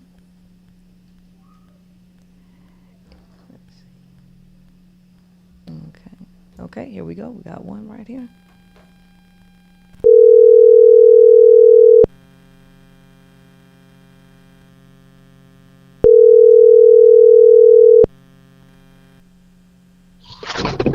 Good afternoon. Hello, who am I speaking with? This is Terrence. How are you, Priscilla? Hello, Terrence. What you got for me tonight? Or what you Can got for Preston hear us? Yeah. yeah, can you what do you have for Previn? Private, can you hear us okay? Yeah, yeah, sure. Hi, Terence. Awesome. Hi, how are you, sir? Awesome. So I Very have a quick well. question for you. Yeah. Not going to take up too much time. Okay, go. What advice would you give to both male and female alike in regards to shadow work? How is that performed? Well, Wow, that that is such a big question, Terence, and hmm you've kind of just hit the nail on the head. Oh gosh. Okay. Well, look, you've asked the starting point of why psychoanalysis started, which was how do we deal with our shadow. Um, Yes, sir. Freud had an idea that it was based on drives. Jung has an idea that it is just a kind of collective energy, like a quantum energy. So he was kind of using physics more as a model, right? Now, if you want to start male or female looking at your unconscious, the first thing is to accept you have a shadow. That's the first bit, okay? Like there is a part of us that we don't know. Why was it called shadow? Because it's behind you, right? So this is where Freud and Jung use the word unconscious because you can't be conscious of your shadow. It's like you're looking at the daylight all the time. Your shadow's behind you. So how do you look at the shadow? Usually the answer is somebody else has to come along and point it out because they understand the unconscious, which is where the shadow lives. So that's how therapy and psychotherapy developed. Okay. Now, male and female moms and dads going about everyday life, how do you look at your shadow? The only thing I can recommend is that, I mean, one of the reasons I'm starting the channel, a new channel, is to do videos on it. Where I will hopefully break down this kind of stuff for the lay person. and start to give introductory stuff about how you can break down the shadow. Okay, but you Beautiful. need to just get literature. It's the only thing I can recommend, or try and look up introductory material about Freud and Jung. You don't have to buy into their whole model. Okay, it's about, can you hear it? So in therapy, you don't grab the person and say, "Hey, okay, I'm going to look at your shadow," right? What happens is they come in, they start talking about behavior, right? It's like, "Oh, I've got a problem with this, I'm doing this. The therapist has to sit there and say, "Is this your shadow that I'm hearing? You're talking about this over here. I want to talk about that over there. Does that resonate?" So if something resonates with you from looking at Freud or Jung or Melanie Klein, then work on it. That's, okay, maybe that's my shadow. Maybe I can Phenomenal. look at that. All right. Thank you. But yeah, And it's how a, could these mhm. How sorry, no, could no, go. we identify our archetypes?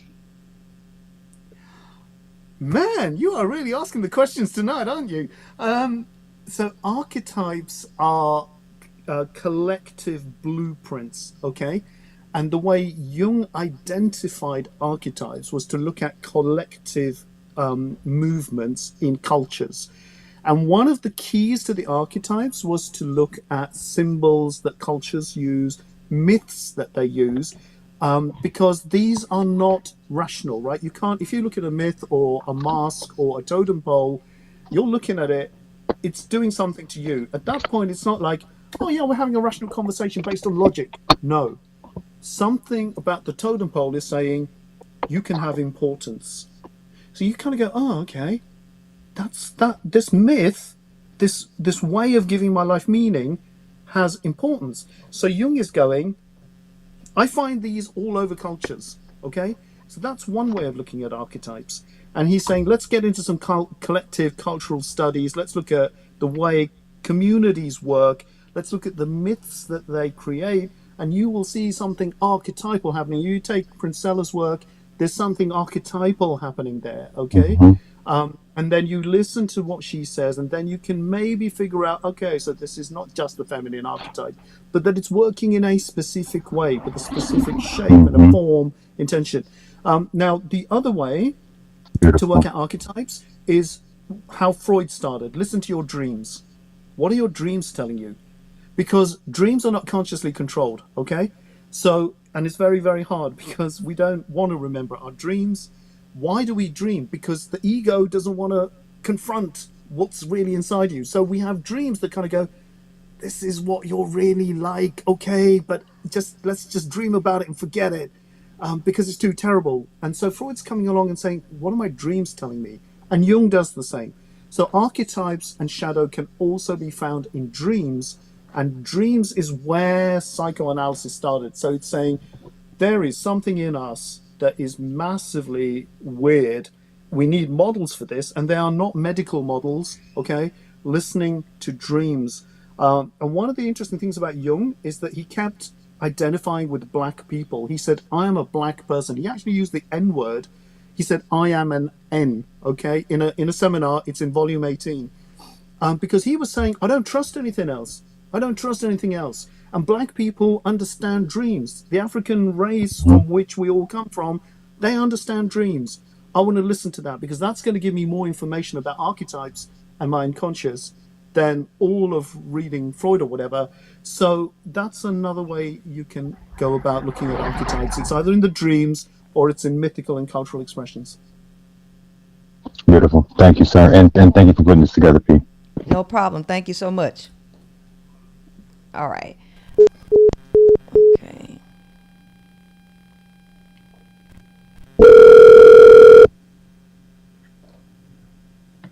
In the dreams or it's in Leave the room. Can you turn your TV down in the back? Oh, yeah. Okay. Hello? Yes. Hi. All right. You online? You on the air? You want to talk to Previn? Oh, gosh. Oh, yes. I walked away from the TV. Hi, Prev. Hello, who are you? My name is Alana, and Princella turned me on to you through that podcast of hers. But I made a TikTok page, and I got to tell you how much people love you, man. Okay, well, Seriously, thank like you, I'm thank you. I'm I ready to mean, like that, make you. Can I make a T-shirt for you? You know, can I like make a T-shirt with your image on it, and the proceeds go to you, of course. But I'm excited to hear you have a new channel. Really, like we need this dialogue you're having, Matt. oh well, thank you very much. I mean, I have to say it's thank you to Princella and Kendall, whatever that number I read out earlier, 42971. If it wasn't for both of you, and especially Princella, allowing me into the Yeah. space, nothing would have happened. And Princella's breakdown of my interview was astounding. It was stunning. Yes. Yes. Yeah, And listen, thank you, Alan. we see you. We see you now. Okay. So can I ask you just one question? Because on Yeah, the TikTok page, what I see is when you say men are terrified by women, right? yeah. It gets men in a knot, and it gets women almost kind of like mad as well. Kind of like there's this battle going on where I think really it's a dialogue mostly that men need to have, right? And I feel like that's what you're trying to stir. And of course, women are cheering him on, but cheering all the men on. But how does how do we actually make men not offended by a statement like men are terrified by women? Because No, I no, see no. them Yeah, mostly yeah. running away and getting in their feelings. Yeah, yeah, I guess it's different things, isn't it? I mean, if you're having a conversation with a guy and you say you're just terrified of me because I'm a woman, okay, that isn't going to work. Because you got to figure out based on who you're talking to, what level of communication can I achieve here? So you got to manage your communication, right? And then you got to Hmm. kind of walk them into what makes you so frightened of life, let's say, because they might admit to that. Okay. But And then see, talk then, but about that's okay. no, no, go, Hmm. go. Well, I was just going to say that's women doing the work again. I mean, you've acknowledged this is men's work, right? And that's why I don't want to give you an answer. So what I was trying to say is I don't think women are not responsible for this at all. And yeah, Right. I was trying to say to men, you know what? I can be as hard as you want me to be hard. All right. You want to do hard. I've seen hard in my life. You want to do tough. You want to do aggression. I've seen it. Let's bring it on. But at some point, okay, me as a man talking to you guys as men, we need to get it on. We need to figure it out. So part of that interview was definitely provocative. Okay, I mean it was quite Yes. emotional because I mean I have two daughters, and any father on the subject of misogyny is going to be slightly agitated. Okay, so I'm not going to sit Mm-mm. there neutrally talking about misogyny when it could affect my daughters' lives. So Right. so that's part of that emotion that was in there. But no, I think initially it was to get exactly what I got, which was to kick off a massive protest. Now I moved to the channel. Now let's see what they do, because what they're going to see on the channel is going to be completely different.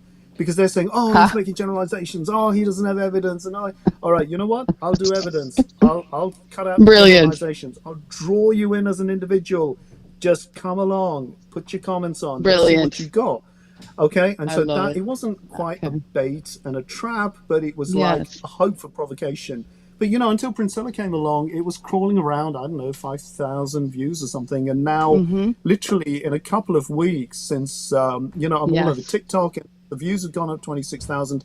So I'm Yes. hoping that women might get their men or the men they're interested in to have a look at the channel or even look at that interview or whatever.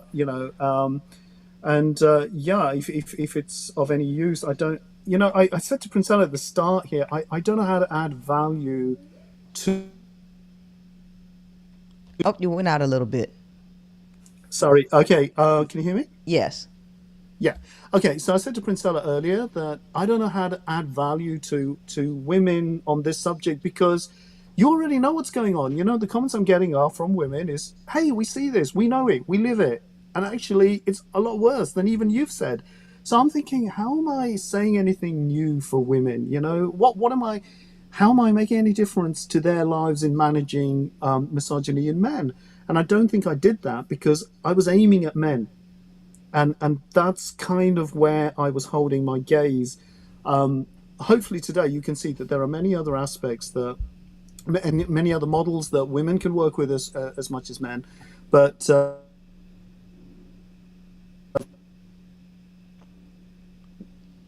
Wi-Fi.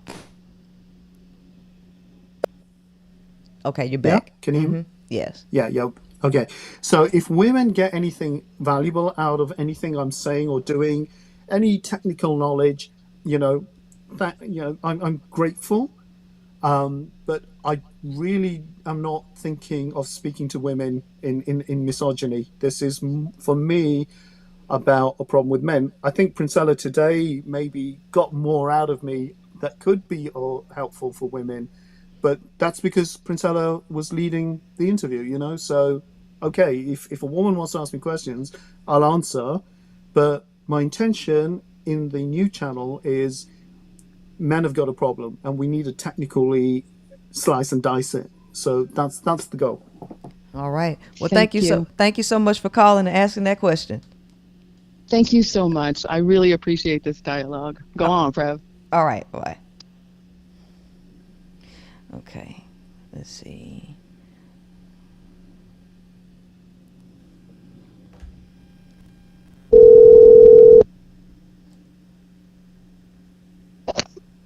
Hello, Hello, this is Princella speaking. Who am I speaking with? my name is Sarah. Hello, how you doing? What you got for Hi, Previn? good. Hi, Previn. Hi, Sarah. I just Hi. I I'm really excited to see this collaboration. This is awesome. I'm enjoying it a lot. I have a really just one question, pretty straightforward. I am a teen boy mom. He is 16, and I am Yeah. just curious, what is the single most important thing I can do as a mother for my son to help him grow, I guess, and develop as a man? Wow. Gosh, that's a really general question, Sarah. And I think if you were to ask me that in a therapy session, I would Yeah. be more comfortable. So, like, it's hard Okay. to generalize with very little data, but I'll give you some Okay. technical frames, okay? And then maybe you can use Okay. them. So, a Okay. lot of it depends on his individual narrative, okay? Like, where do you see any issues, okay, coming up that you find concerning about the male aggression bit, okay? Mm-hmm. So it's not how can I make him a brilliant doctor or a great lawyer or a CEO. It's like, oh my God, there's something quite violent or there's something ultra depressive or so if you're spotting that kind of thing, I think the first thing is to identify where are your concerns? What do you as a mom sense deep inside you are the concerns? So try and identify that, get specific about that. Once Okay. you have got that list of things you are concerned about, then you can kind of try and get some professional perspectives on it. Talk to anybody that you know who might be a social worker or a psychologist or a psychotherapist. You can have a couple of sessions with the psychotherapist and say, okay, I have these concerns about my 16-year-old boy. I don't know that I'm equipped as a single mom. What is my Yeah. range of options to work with him on this and this and this and this? Okay, so it's Okay. all about All right. you got to be specific rather than a general anxiety that my son's 16 now, what do I do? Because that's just general anxiety, okay? And I understand that as a single mom, that it's very isolated, alienating, and how do you raise a man from 16 to 25 is a difficult anxiety time. But if you can put that anxiety to one side, get a bit of specification on why you are concerned, then you have a chance to figure out what's going on. The other thing I would say from 16 to 25, he has to go out into the world. So Eric Erickson talks about psychosocial development, where children leave the house and go into the world. Now, normally Right. they need the father to help them make that transition, the male archetype, the guardian of the outside world, and the feminine archetype is the guardian of the home and relationships. Okay, now you as Okay. a single mom are trying to be male archetype, right? And it's kind of like you could do it, but actually you are not psychologically built for it, right? So the Right. next thing Right. to do from 16 to 25 is, how do you connect him with, maybe through his interests and the things he's passionate about, how do you connect him with men who can role model? Because they are the ones who are going to take him out into the world. Okay, they are the ones who are going to show him masculinity, manhood, uh, control your aggression, be Right. productive. Be, why should it be nice in a non-masochistic way? Like, it's okay to be a man who's not a misogynist. Yeah, it's work, but you know what? We can do it. We can do it, and this is how we do it. Is it sports? Is it education? Is it a club? And so you kind of got to work with your son on what is he, what his interests are, where is his life direction, and then kind of connect it with men, because it's a burden you can't take on. It's too much, Right. and you should not feel responsible for any kind of shortcomings from 16 to 25. It's like, oh, what could I have done? You're just a mom. I don't mean just a mom, right? But your Right. archetypal frame of reference is the home and relationship. Okay, so Right. yeah, you can encourage him Right. when he comes home from an interview, didn't get the job. Yeah, sure, you do all that. But establishing yourself in the world is, for a son, is a male to male thing. Okay. Okay. So if you can get off the guilt, get off the anxiety, get off the burden, okay, and then try and get back to be specific about what you're concerned about. So that will be the first level. And then the second level is try and connect him up with other role models that you think would be positive. And if you can do that through his interests, then you can just sit back, because he wants to play football, Right. or he wants to play chess, or he wants to play the violin, or whatever his thing is, and Right. connect him up with the world of men out there. Okay, and it could Yeah. be, I And mean, it could even be connect him with the world of women who will help him be a man. But it's like, it's not your thing. You have done enough. right. And he is an athlete, and he does have he has strong male mentors in his life. I am Ah, thankful for that. But I am just, is there anything else I need to do? At this point, I feel like I'm turning it over to the men in his life, kind of, I'm just kind of, I am here now. If he needs to come and I need to help him with a situation or talk about something, that's how I see myself yeah. at Yeah, this but I think point in this is his more life, about your development, Sarah. But I think this is more about your development now that you don't have that responsibility. Like, what does your life mean for you, and what does your womanhood Absolutely. mean for you? And Absolutely. instead of guilt and anxiety, how about freedom and spread your wings and self-exploration? It's like, and yeah, that is hard, because you think, oh my God, am I abandoning my child? No, you're not. You're Yeah. entering a new developmental stage of your life, psychologically and emotionally. And yeah, it's a big adjustment. And especially, again, single mom child relationship, very intense. Get it? It's very hard Yep. letting go. Get that as well. But you have a Yep. right to your life, and you Absolutely. are more than a mom. And it sounds like you've been a pretty amazing mom. Okay, so maybe kind I've of tried. don't feel guilt, don't feel the burdens, and try and get back to your free space and say, okay, Sarah, what does it mean to be Sarah now? Because this is a new era of my life. Absolutely. And I'm so glad I found Princella. I've been on this journey for a little while, and my mind is expanding, and I've entered a new awakening in my life. I'm 40 now, and it's a completely different realm. So I'm just thankful that, I have resources like, yourself and Princella. She's so amazing. And ah, I love you, Princella. So Love you I too. really Thank you, appreciate you. Sarah. Thank you. Thank you I so really much. appreciate you, Previn. Oh, thank you very much for your question, Sarah, and good luck. Okay, good luck with everything. Thank you. Mm, Thank you all. All right. So, Previn, as you see, you got a lot of fans. We got a lot of phone calls here, a whole lot of them. Okay. So, the world knows you now. Okay. And they are very excited to go to your new channel. What is your new YouTube channel? I'm literally just putting it together. We've only just got the website together. It's called do you know what? Maybe I can circulate it to you, and then you can kind of Yes. circulate it to your fans. But it's Yes. called The Empty Chair. And the tagline is, inside your head is an empty chair where your mind is waiting to sit.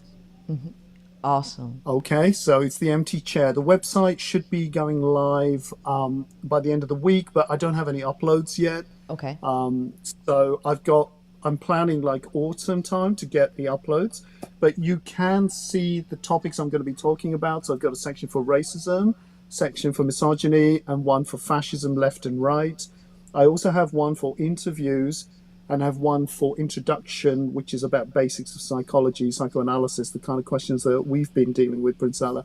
Yes. And so that basically I will eventually expand it into an educational resource, and then see what happens to it. But they're just topics that have interested me for many years of my life. And I've got a psychoanalytic perspective on it. So thank you. And if whenever the time is right, you want to have me back, it's been absolutely fantastic talking with you. Love the interaction, love the level of the conversation, Princella. And again, thank you so much for everything you've done to break down that interview and all the work you put into that on that day. It was a long day. And I'm really, really, really grateful to you. Thank you so much. Well, a lot of people are requesting that we do some type of seminar together live. So I Sure. think we should definitely work on putting something together for sure, because I think we can change the world one person at a time, or one seminar, one discussion at a time. I think so.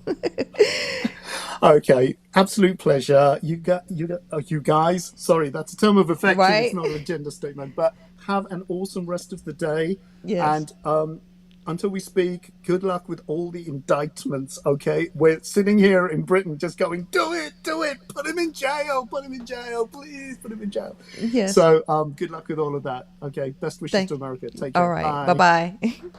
Bye. All right. He was a wonderful guest, wasn't he? I know, y'all. I know it turned out to be exactly like you thought it would be. The High Power Podcast, The Queen Maker, is not going to disappoint. I'm not going to disappoint you.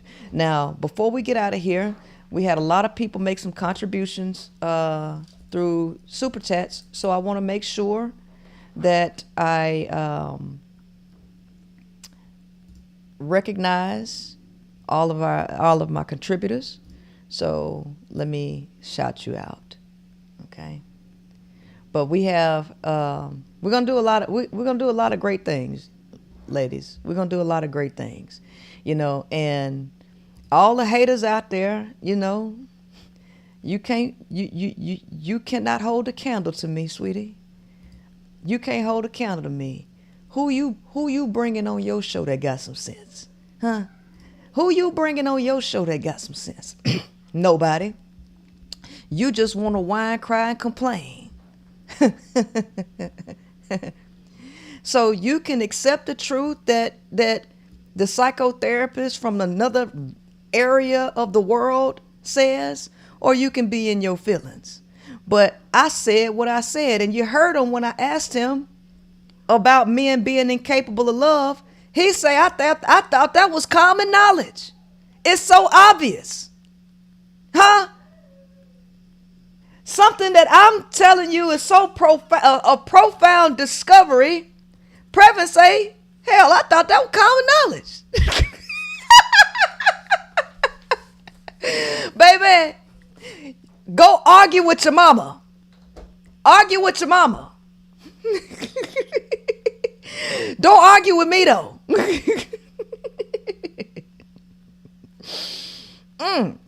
We got a lot of super chats tonight, or today. So let me go ahead and read this. I didn't even eat my sandwich. I'm hungry. I ain't eat my sandwich sitting here waiting on me to eat it. Hold on. All right. Valerie W., $10, let's go. Lemonon Aussie, $5.49 sticker. Jimmy Stone Tarot, $3 sticker. War Set, a Toon Ray, $9.99. Ellen Hayes, $20. Queen Maker, you are the answer to our prayers. We love and adore you. You are the untouchable queen. Thank you. DP, $20. Haven't paid my tithes in a while. Love you, and a big thanks from Southern California. Jimmy Stone Tarot, $10. Thank you for the continual diligence to studying and bringing awareness, and I love you, P. Never stop. Zaddy P. Oregon Dreamcatcher, $3 sticker. Dream Mosaic, $20 sticker. Denise Starr, $10. Voice of Reason, $20. Thank you for all you do, Queen. Abigail Chroma, $3. $3 sticker. Legs for Life, $5. Thank you for saving me. Net B1, $2. Thank you for so much of everything. Yananomics Lifestyle, $15. Thank you. Call Me Abundant, $2 sticker. Unique and Interesting People, $10. Voice of Reason, $20. Princella for President 2024. JW, $5. Everybody send money now. This is monumental. Thank you, P, for creating this space and using your platform for the betterment of women. Sheriff A, $10. Legendary Show, Lisa Black, $2. Belinda Lucas, $2. Lisa Black, $20. Princella for President.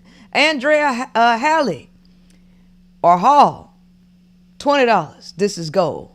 MA, $20. Antonio Russell, $5. I thought men were incapable of love, but she's agreeing with this man about the men love. Wrong. Previn said he thought it was obvious that men can't do love. They don't. You half-ass listen. You paid $5 to be loud and wrong. You paid $5, Antonio, to be live and wrong. It's cool. I'm the casino. I'ma take your money. Send some more. Send some more and be loud and wrong. Playing the damn penny machine. I thought men were incapable of love, but she's agreeing with this man about the men love. He's speaking for men, but nobody speaks for women or will. Red Iceberg, $5. Show you right. Lanique Kenty, $10. This interview is fantastic. Thank you for this, Princella. Dragon and the Butterfly, $20 sticker. Miss Creed, $20 sticker. Panther Bear, $10. Mainstay, $10. Stevie 77, $50. If this is what it means to be pimped by the queen, sign me up for the pimping hourly. Hold the line, ladies. Libby loves animals, $5. Princella, I love you. Previn, you're the man. Ken Billions, $10. Magic, $10. Enjoying the conversation. HealthyDietParadise.com, $10. Absolutely superb show. Thank you, Princella and Previn. Boudin Spicy, $20. It's sad that no matter how many experts repeat what Princella says word for word, they're incapable of changing. Thanks for this valuable information. Percy Astronaut Status, $10. Hey, Princella, I'm a man and I think you're awesome. Can I hire you to be my stylist? Percy Astronaut, hey, I'm a man. No one is coming to save me. We need women. Don't leave us. What I tell you, don't leave, no, don't leave me, girl. Yeah, please stay with me. Come on. I'm gonna have you on bended knee. I'm down on bended knee. Baby, I'm sorry. Please forgive me. Please forgive me. Oh, yeah. I'm gonna have y'all ass begging and pleading. Y'all gonna stop playing with me. You see how my tone switched up soon as he got off the line? Thank you, Previn. Thank you so much for coming in here. I told y'all ass. Click. I told you.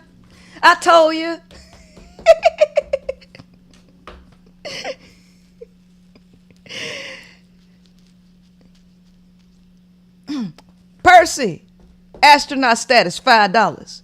What do we have to do to bring y'all back to your king? No, you're not a king. You are a slave. You are a slave. You are a pawn. I need to know how you gonna let me use you. Right? How you gonna be a good slave? Because y'all have not been good kings. You have not been good leaders. You have done a piss poor job. Now I need you to be asking, how can we grovel at your feet, Princella? How can we grovel at women's feet? That's what I need to hear from you. But thank you for the $15 or the $10 the $20, $20. Thank you. All right. The one I adore, $5. Percy, astronaut status. Oh, it's $30. Okay. This is my last comment. This is coming from a six-figure man. 95% of all men do is for women. Wrong. 95% of what all men do is because of women. See, now we got to go into English. Because and for are both prepositions, but they mean two different things. You ain't doing shit for a woman, because if you was doing it for her, your ass wouldn't be complaining and trying to act like you ain't no simp. You'd be willing to grovel at her feet and do whatever she asks you to if you was doing it for women. No, you doing it because of women, because if it wasn't for that little thing between her legs, you wouldn't wash the crack of your ass. You wouldn't put on no cologne. You wouldn't get your hair cut. You would be happy living in a shack full of goddamn feces, right? And barely had any food in it. They didn't show. We see that's how y'all live. And then when you want to get with a woman and you bring her to your pigsty of an apartment, she look and say, ugh, you think I'm gonna lay up in here like this? I need an Uber. And then that's when your ragged ass go out and get a haircut, and then half-ass clean up the apartment, and then jump in the shower and half-ass wash your ass. That's what you do it because of women, not for women. Holla if you hear me. Can a church say amen? Amen. All right.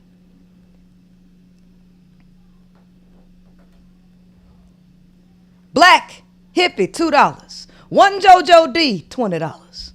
Sheriff Faye, $10. Thank you, Previn and Princella, for this priceless masterclass. Much appreciated. Oh, Golden, $5. I hope you and Previn do more collabs. I think both of you can definitely create intellectual work that could be used globally to help humans and Earth. I think the same thing. Sidebar.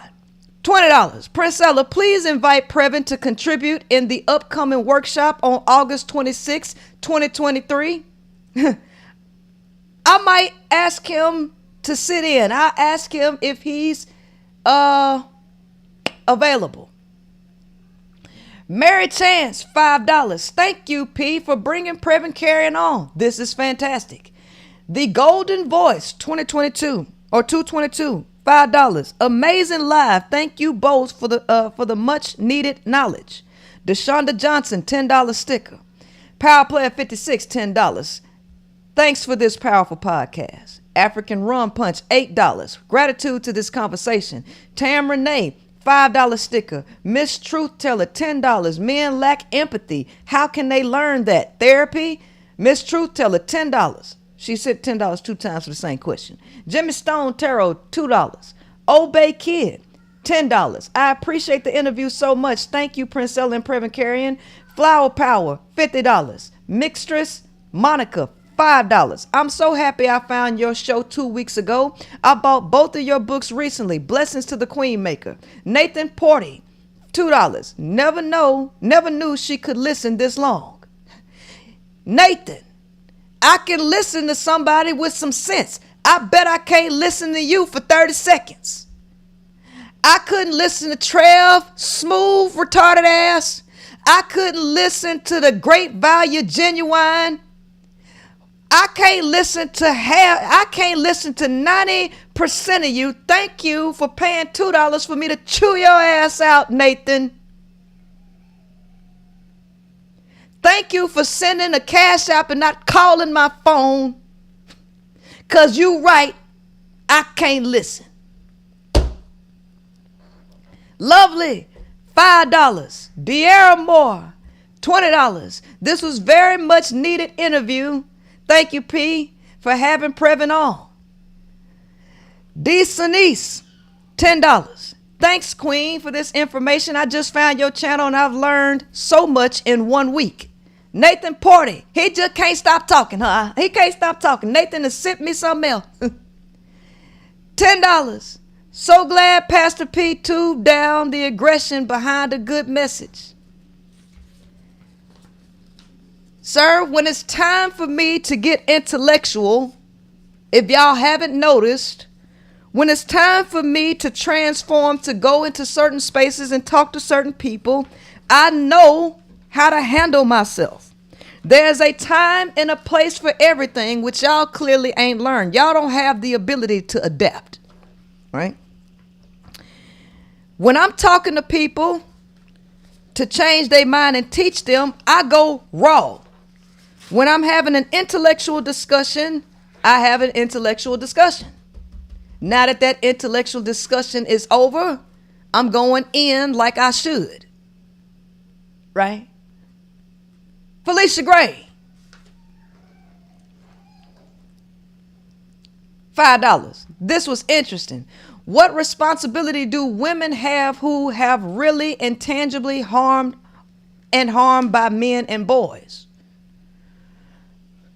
Responsibility in fixing your belief system and changing your behavior and fixing yourself. That's your responsibility. Red Amazon, $10. Jimmy Stone Tarot, $2. Karen Moon, $5. Karen Moon, $2. Princella, you changed my life. Thank you so much for the acknowledgement. I just refresh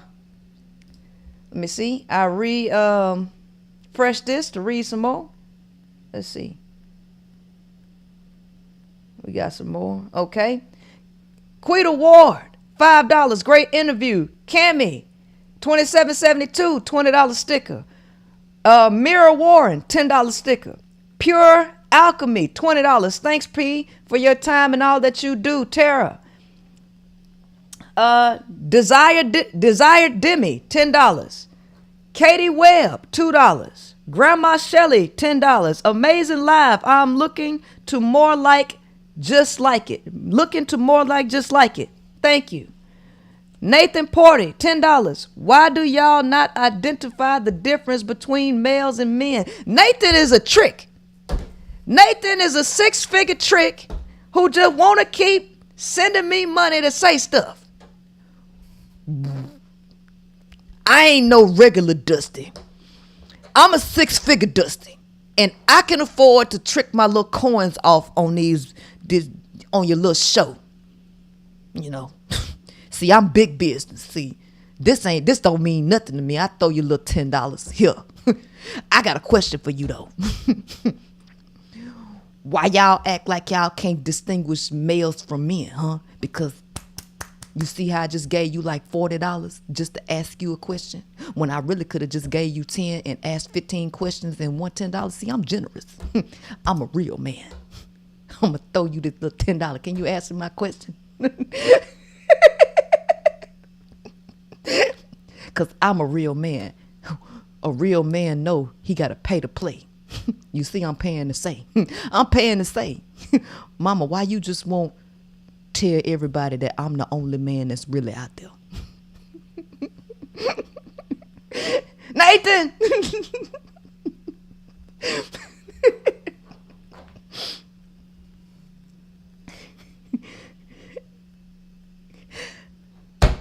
Love KMJ King forever. $2 sticker. Tay, $100. You always ask the right questions. T, I want to say that's TJ or Tia. Tia Hughes, $10. Thank you, P. Jimmy Stone Tarot, $5. Thank you. Ebony Leisure, $2. Love, right? And Mocha Gypsy Magic. I don't know how much that is, but it say 25,000 It's a 2,500 CRC. How much is that? Is that $2,000? Is that $2,500? How much is that? 2,500 CRC. What is that? That's a lot of money if that's actually $2,500. Love it below or love it bellow. $10. This was great. Thanks, P. Mira Warren, $10. Princella, you can sure get it. Hey, don't hate the pimping, baby. I'm wide open, baby. Ain't nothing wrong with it. Let's talk class podcast, $20. Jimmy Stone Tarot, $5. Mira, she shoulda F can. I know I can, baby. I know I can. Brothers, let me tell you something. Nathan, you see how they just get on stage and just throw their undergarments at me? You throw me $10 here and there. You know, you trick a little $10 here and there on, and they throwing their underwear. Which one you value more? You value the money, or do you value what's between them women legs, huh? Do you value? Tell me, Nathan, I'm gonna make you a six-figure slave. Nathan, I'm gonna make you a six-figure slave.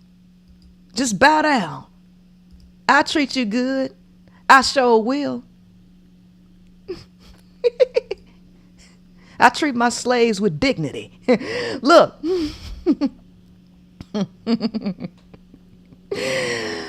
Seeking the lightness. $20. Thanks for your voice, Princella. Keep speaking. Don Malone, $2. Monte Cristo, $2. Princella is the light. April L, $20. I was married for 31 years and he chewed me up and spit me out like I was poison in his mouth. Thank you, Queen P. Your knowledge stopped me from suicide. You literally gave me my life back. That's what I'm talking about.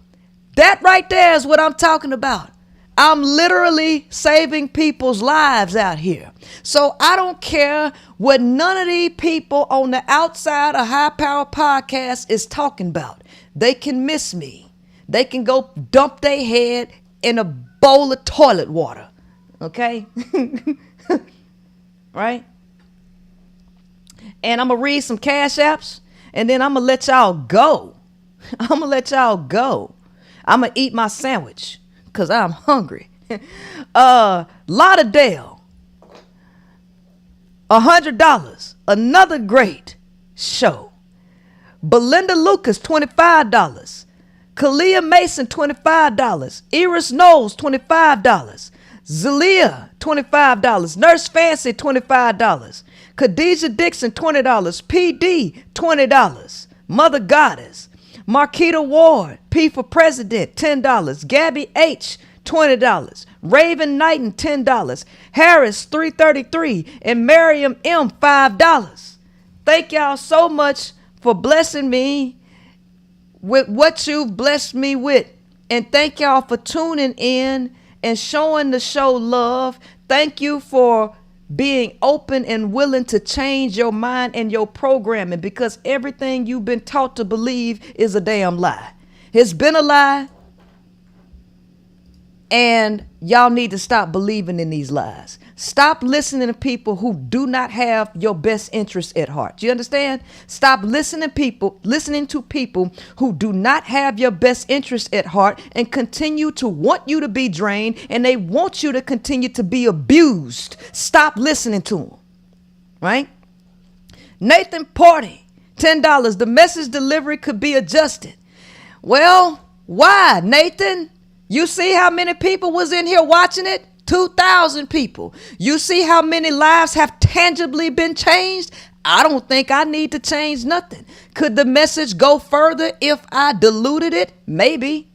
Do I have a desire to dilute it? No. Right? The way you deliver appeals to females without balance. No, it appeals to all women who want to change their life, because guess what? My message is changing the lives of, I cross racial boundaries. My message, it ain't just black women. that's listening to my message, if that's what you want to call. Whatever. My message appeals to white women, black women, Asians, Latinas, right?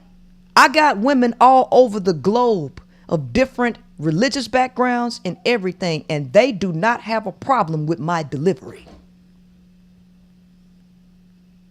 I'm international, sweetheart. And it's about time somebody talk to these people outside of professionalism, because it's this idea of professionalism, code of ethics that got people just coping in society. They are coping. Ain't nobody really helping these people. And it's my passion and it's my delivery, the way I put this together, that reach people's soul and change their perspective on life. It ain't me being professional. I don't give a damn about being professional. I will only be professional in the settings that I need to be professional in. But right here, I can do whatever I want to, how I want to do it. Because how I'm doing it right now is what's changing people's lives. It's what's saving these women pain. It's what kept that woman from deleting herself. It's my delivery, right? So I ain't changing nothing, right?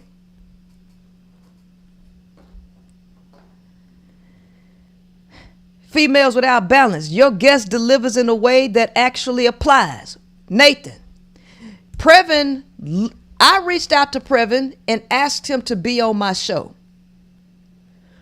Before he said yes, Previn went and watched my material. He know I curse. He know my delivery. And he still agreed to come here and speak.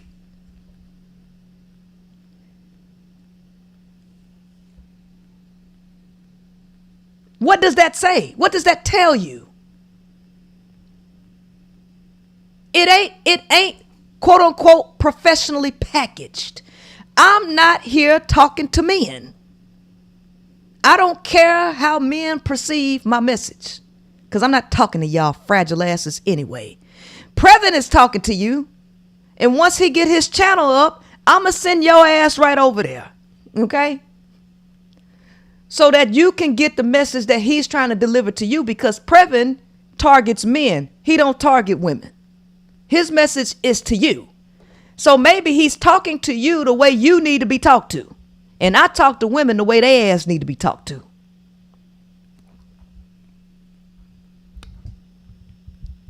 Right. I value my ladies in tribe being productive. Willows, $10. Hi, Pimp P. Thank you for everything. I stopped avoiding my real feelings and I have a girlfriend now. There you go. That's the power in what I'm doing. I get women to stop lying to their damn self. These women who pretending to be heterosexual and they know they ain't.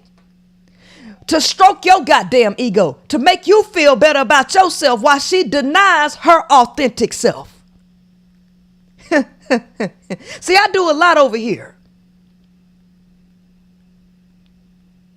Thank you for everything. I stopped avoiding my real feelings and I have a girlfriend now. She's wonderful.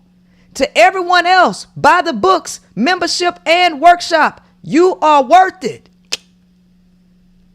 They gonna be mad. Ooh, the manosphere and all of they damn minions gonna be mad as hell.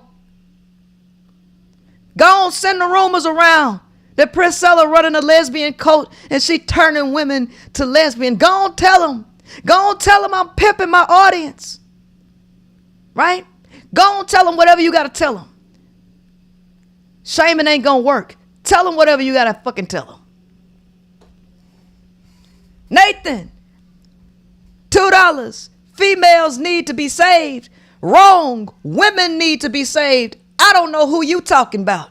Females. Who the hell you talking about? A damn plant? You talking about a turtle? Who the hell you talking about? Spiritually fit, $10. Thank you for your wisdom and love. I love you, P. I got my certificate in healing touch. Wonderful. Congratulations. Congratulations. Y'all showed out tonight. Y'all showed out. And Katie Webb, $2. Love your content. Fire. Now, thank y'all so much for blessing the show. I'm going to be on, if you in Houston, tune in to Isaiah, the Isaiah Factor. Your girl going to be on the Isaiah Factor. Fox 26. We not playing over here. All right? I'm going to holler at y'all later. Peace out.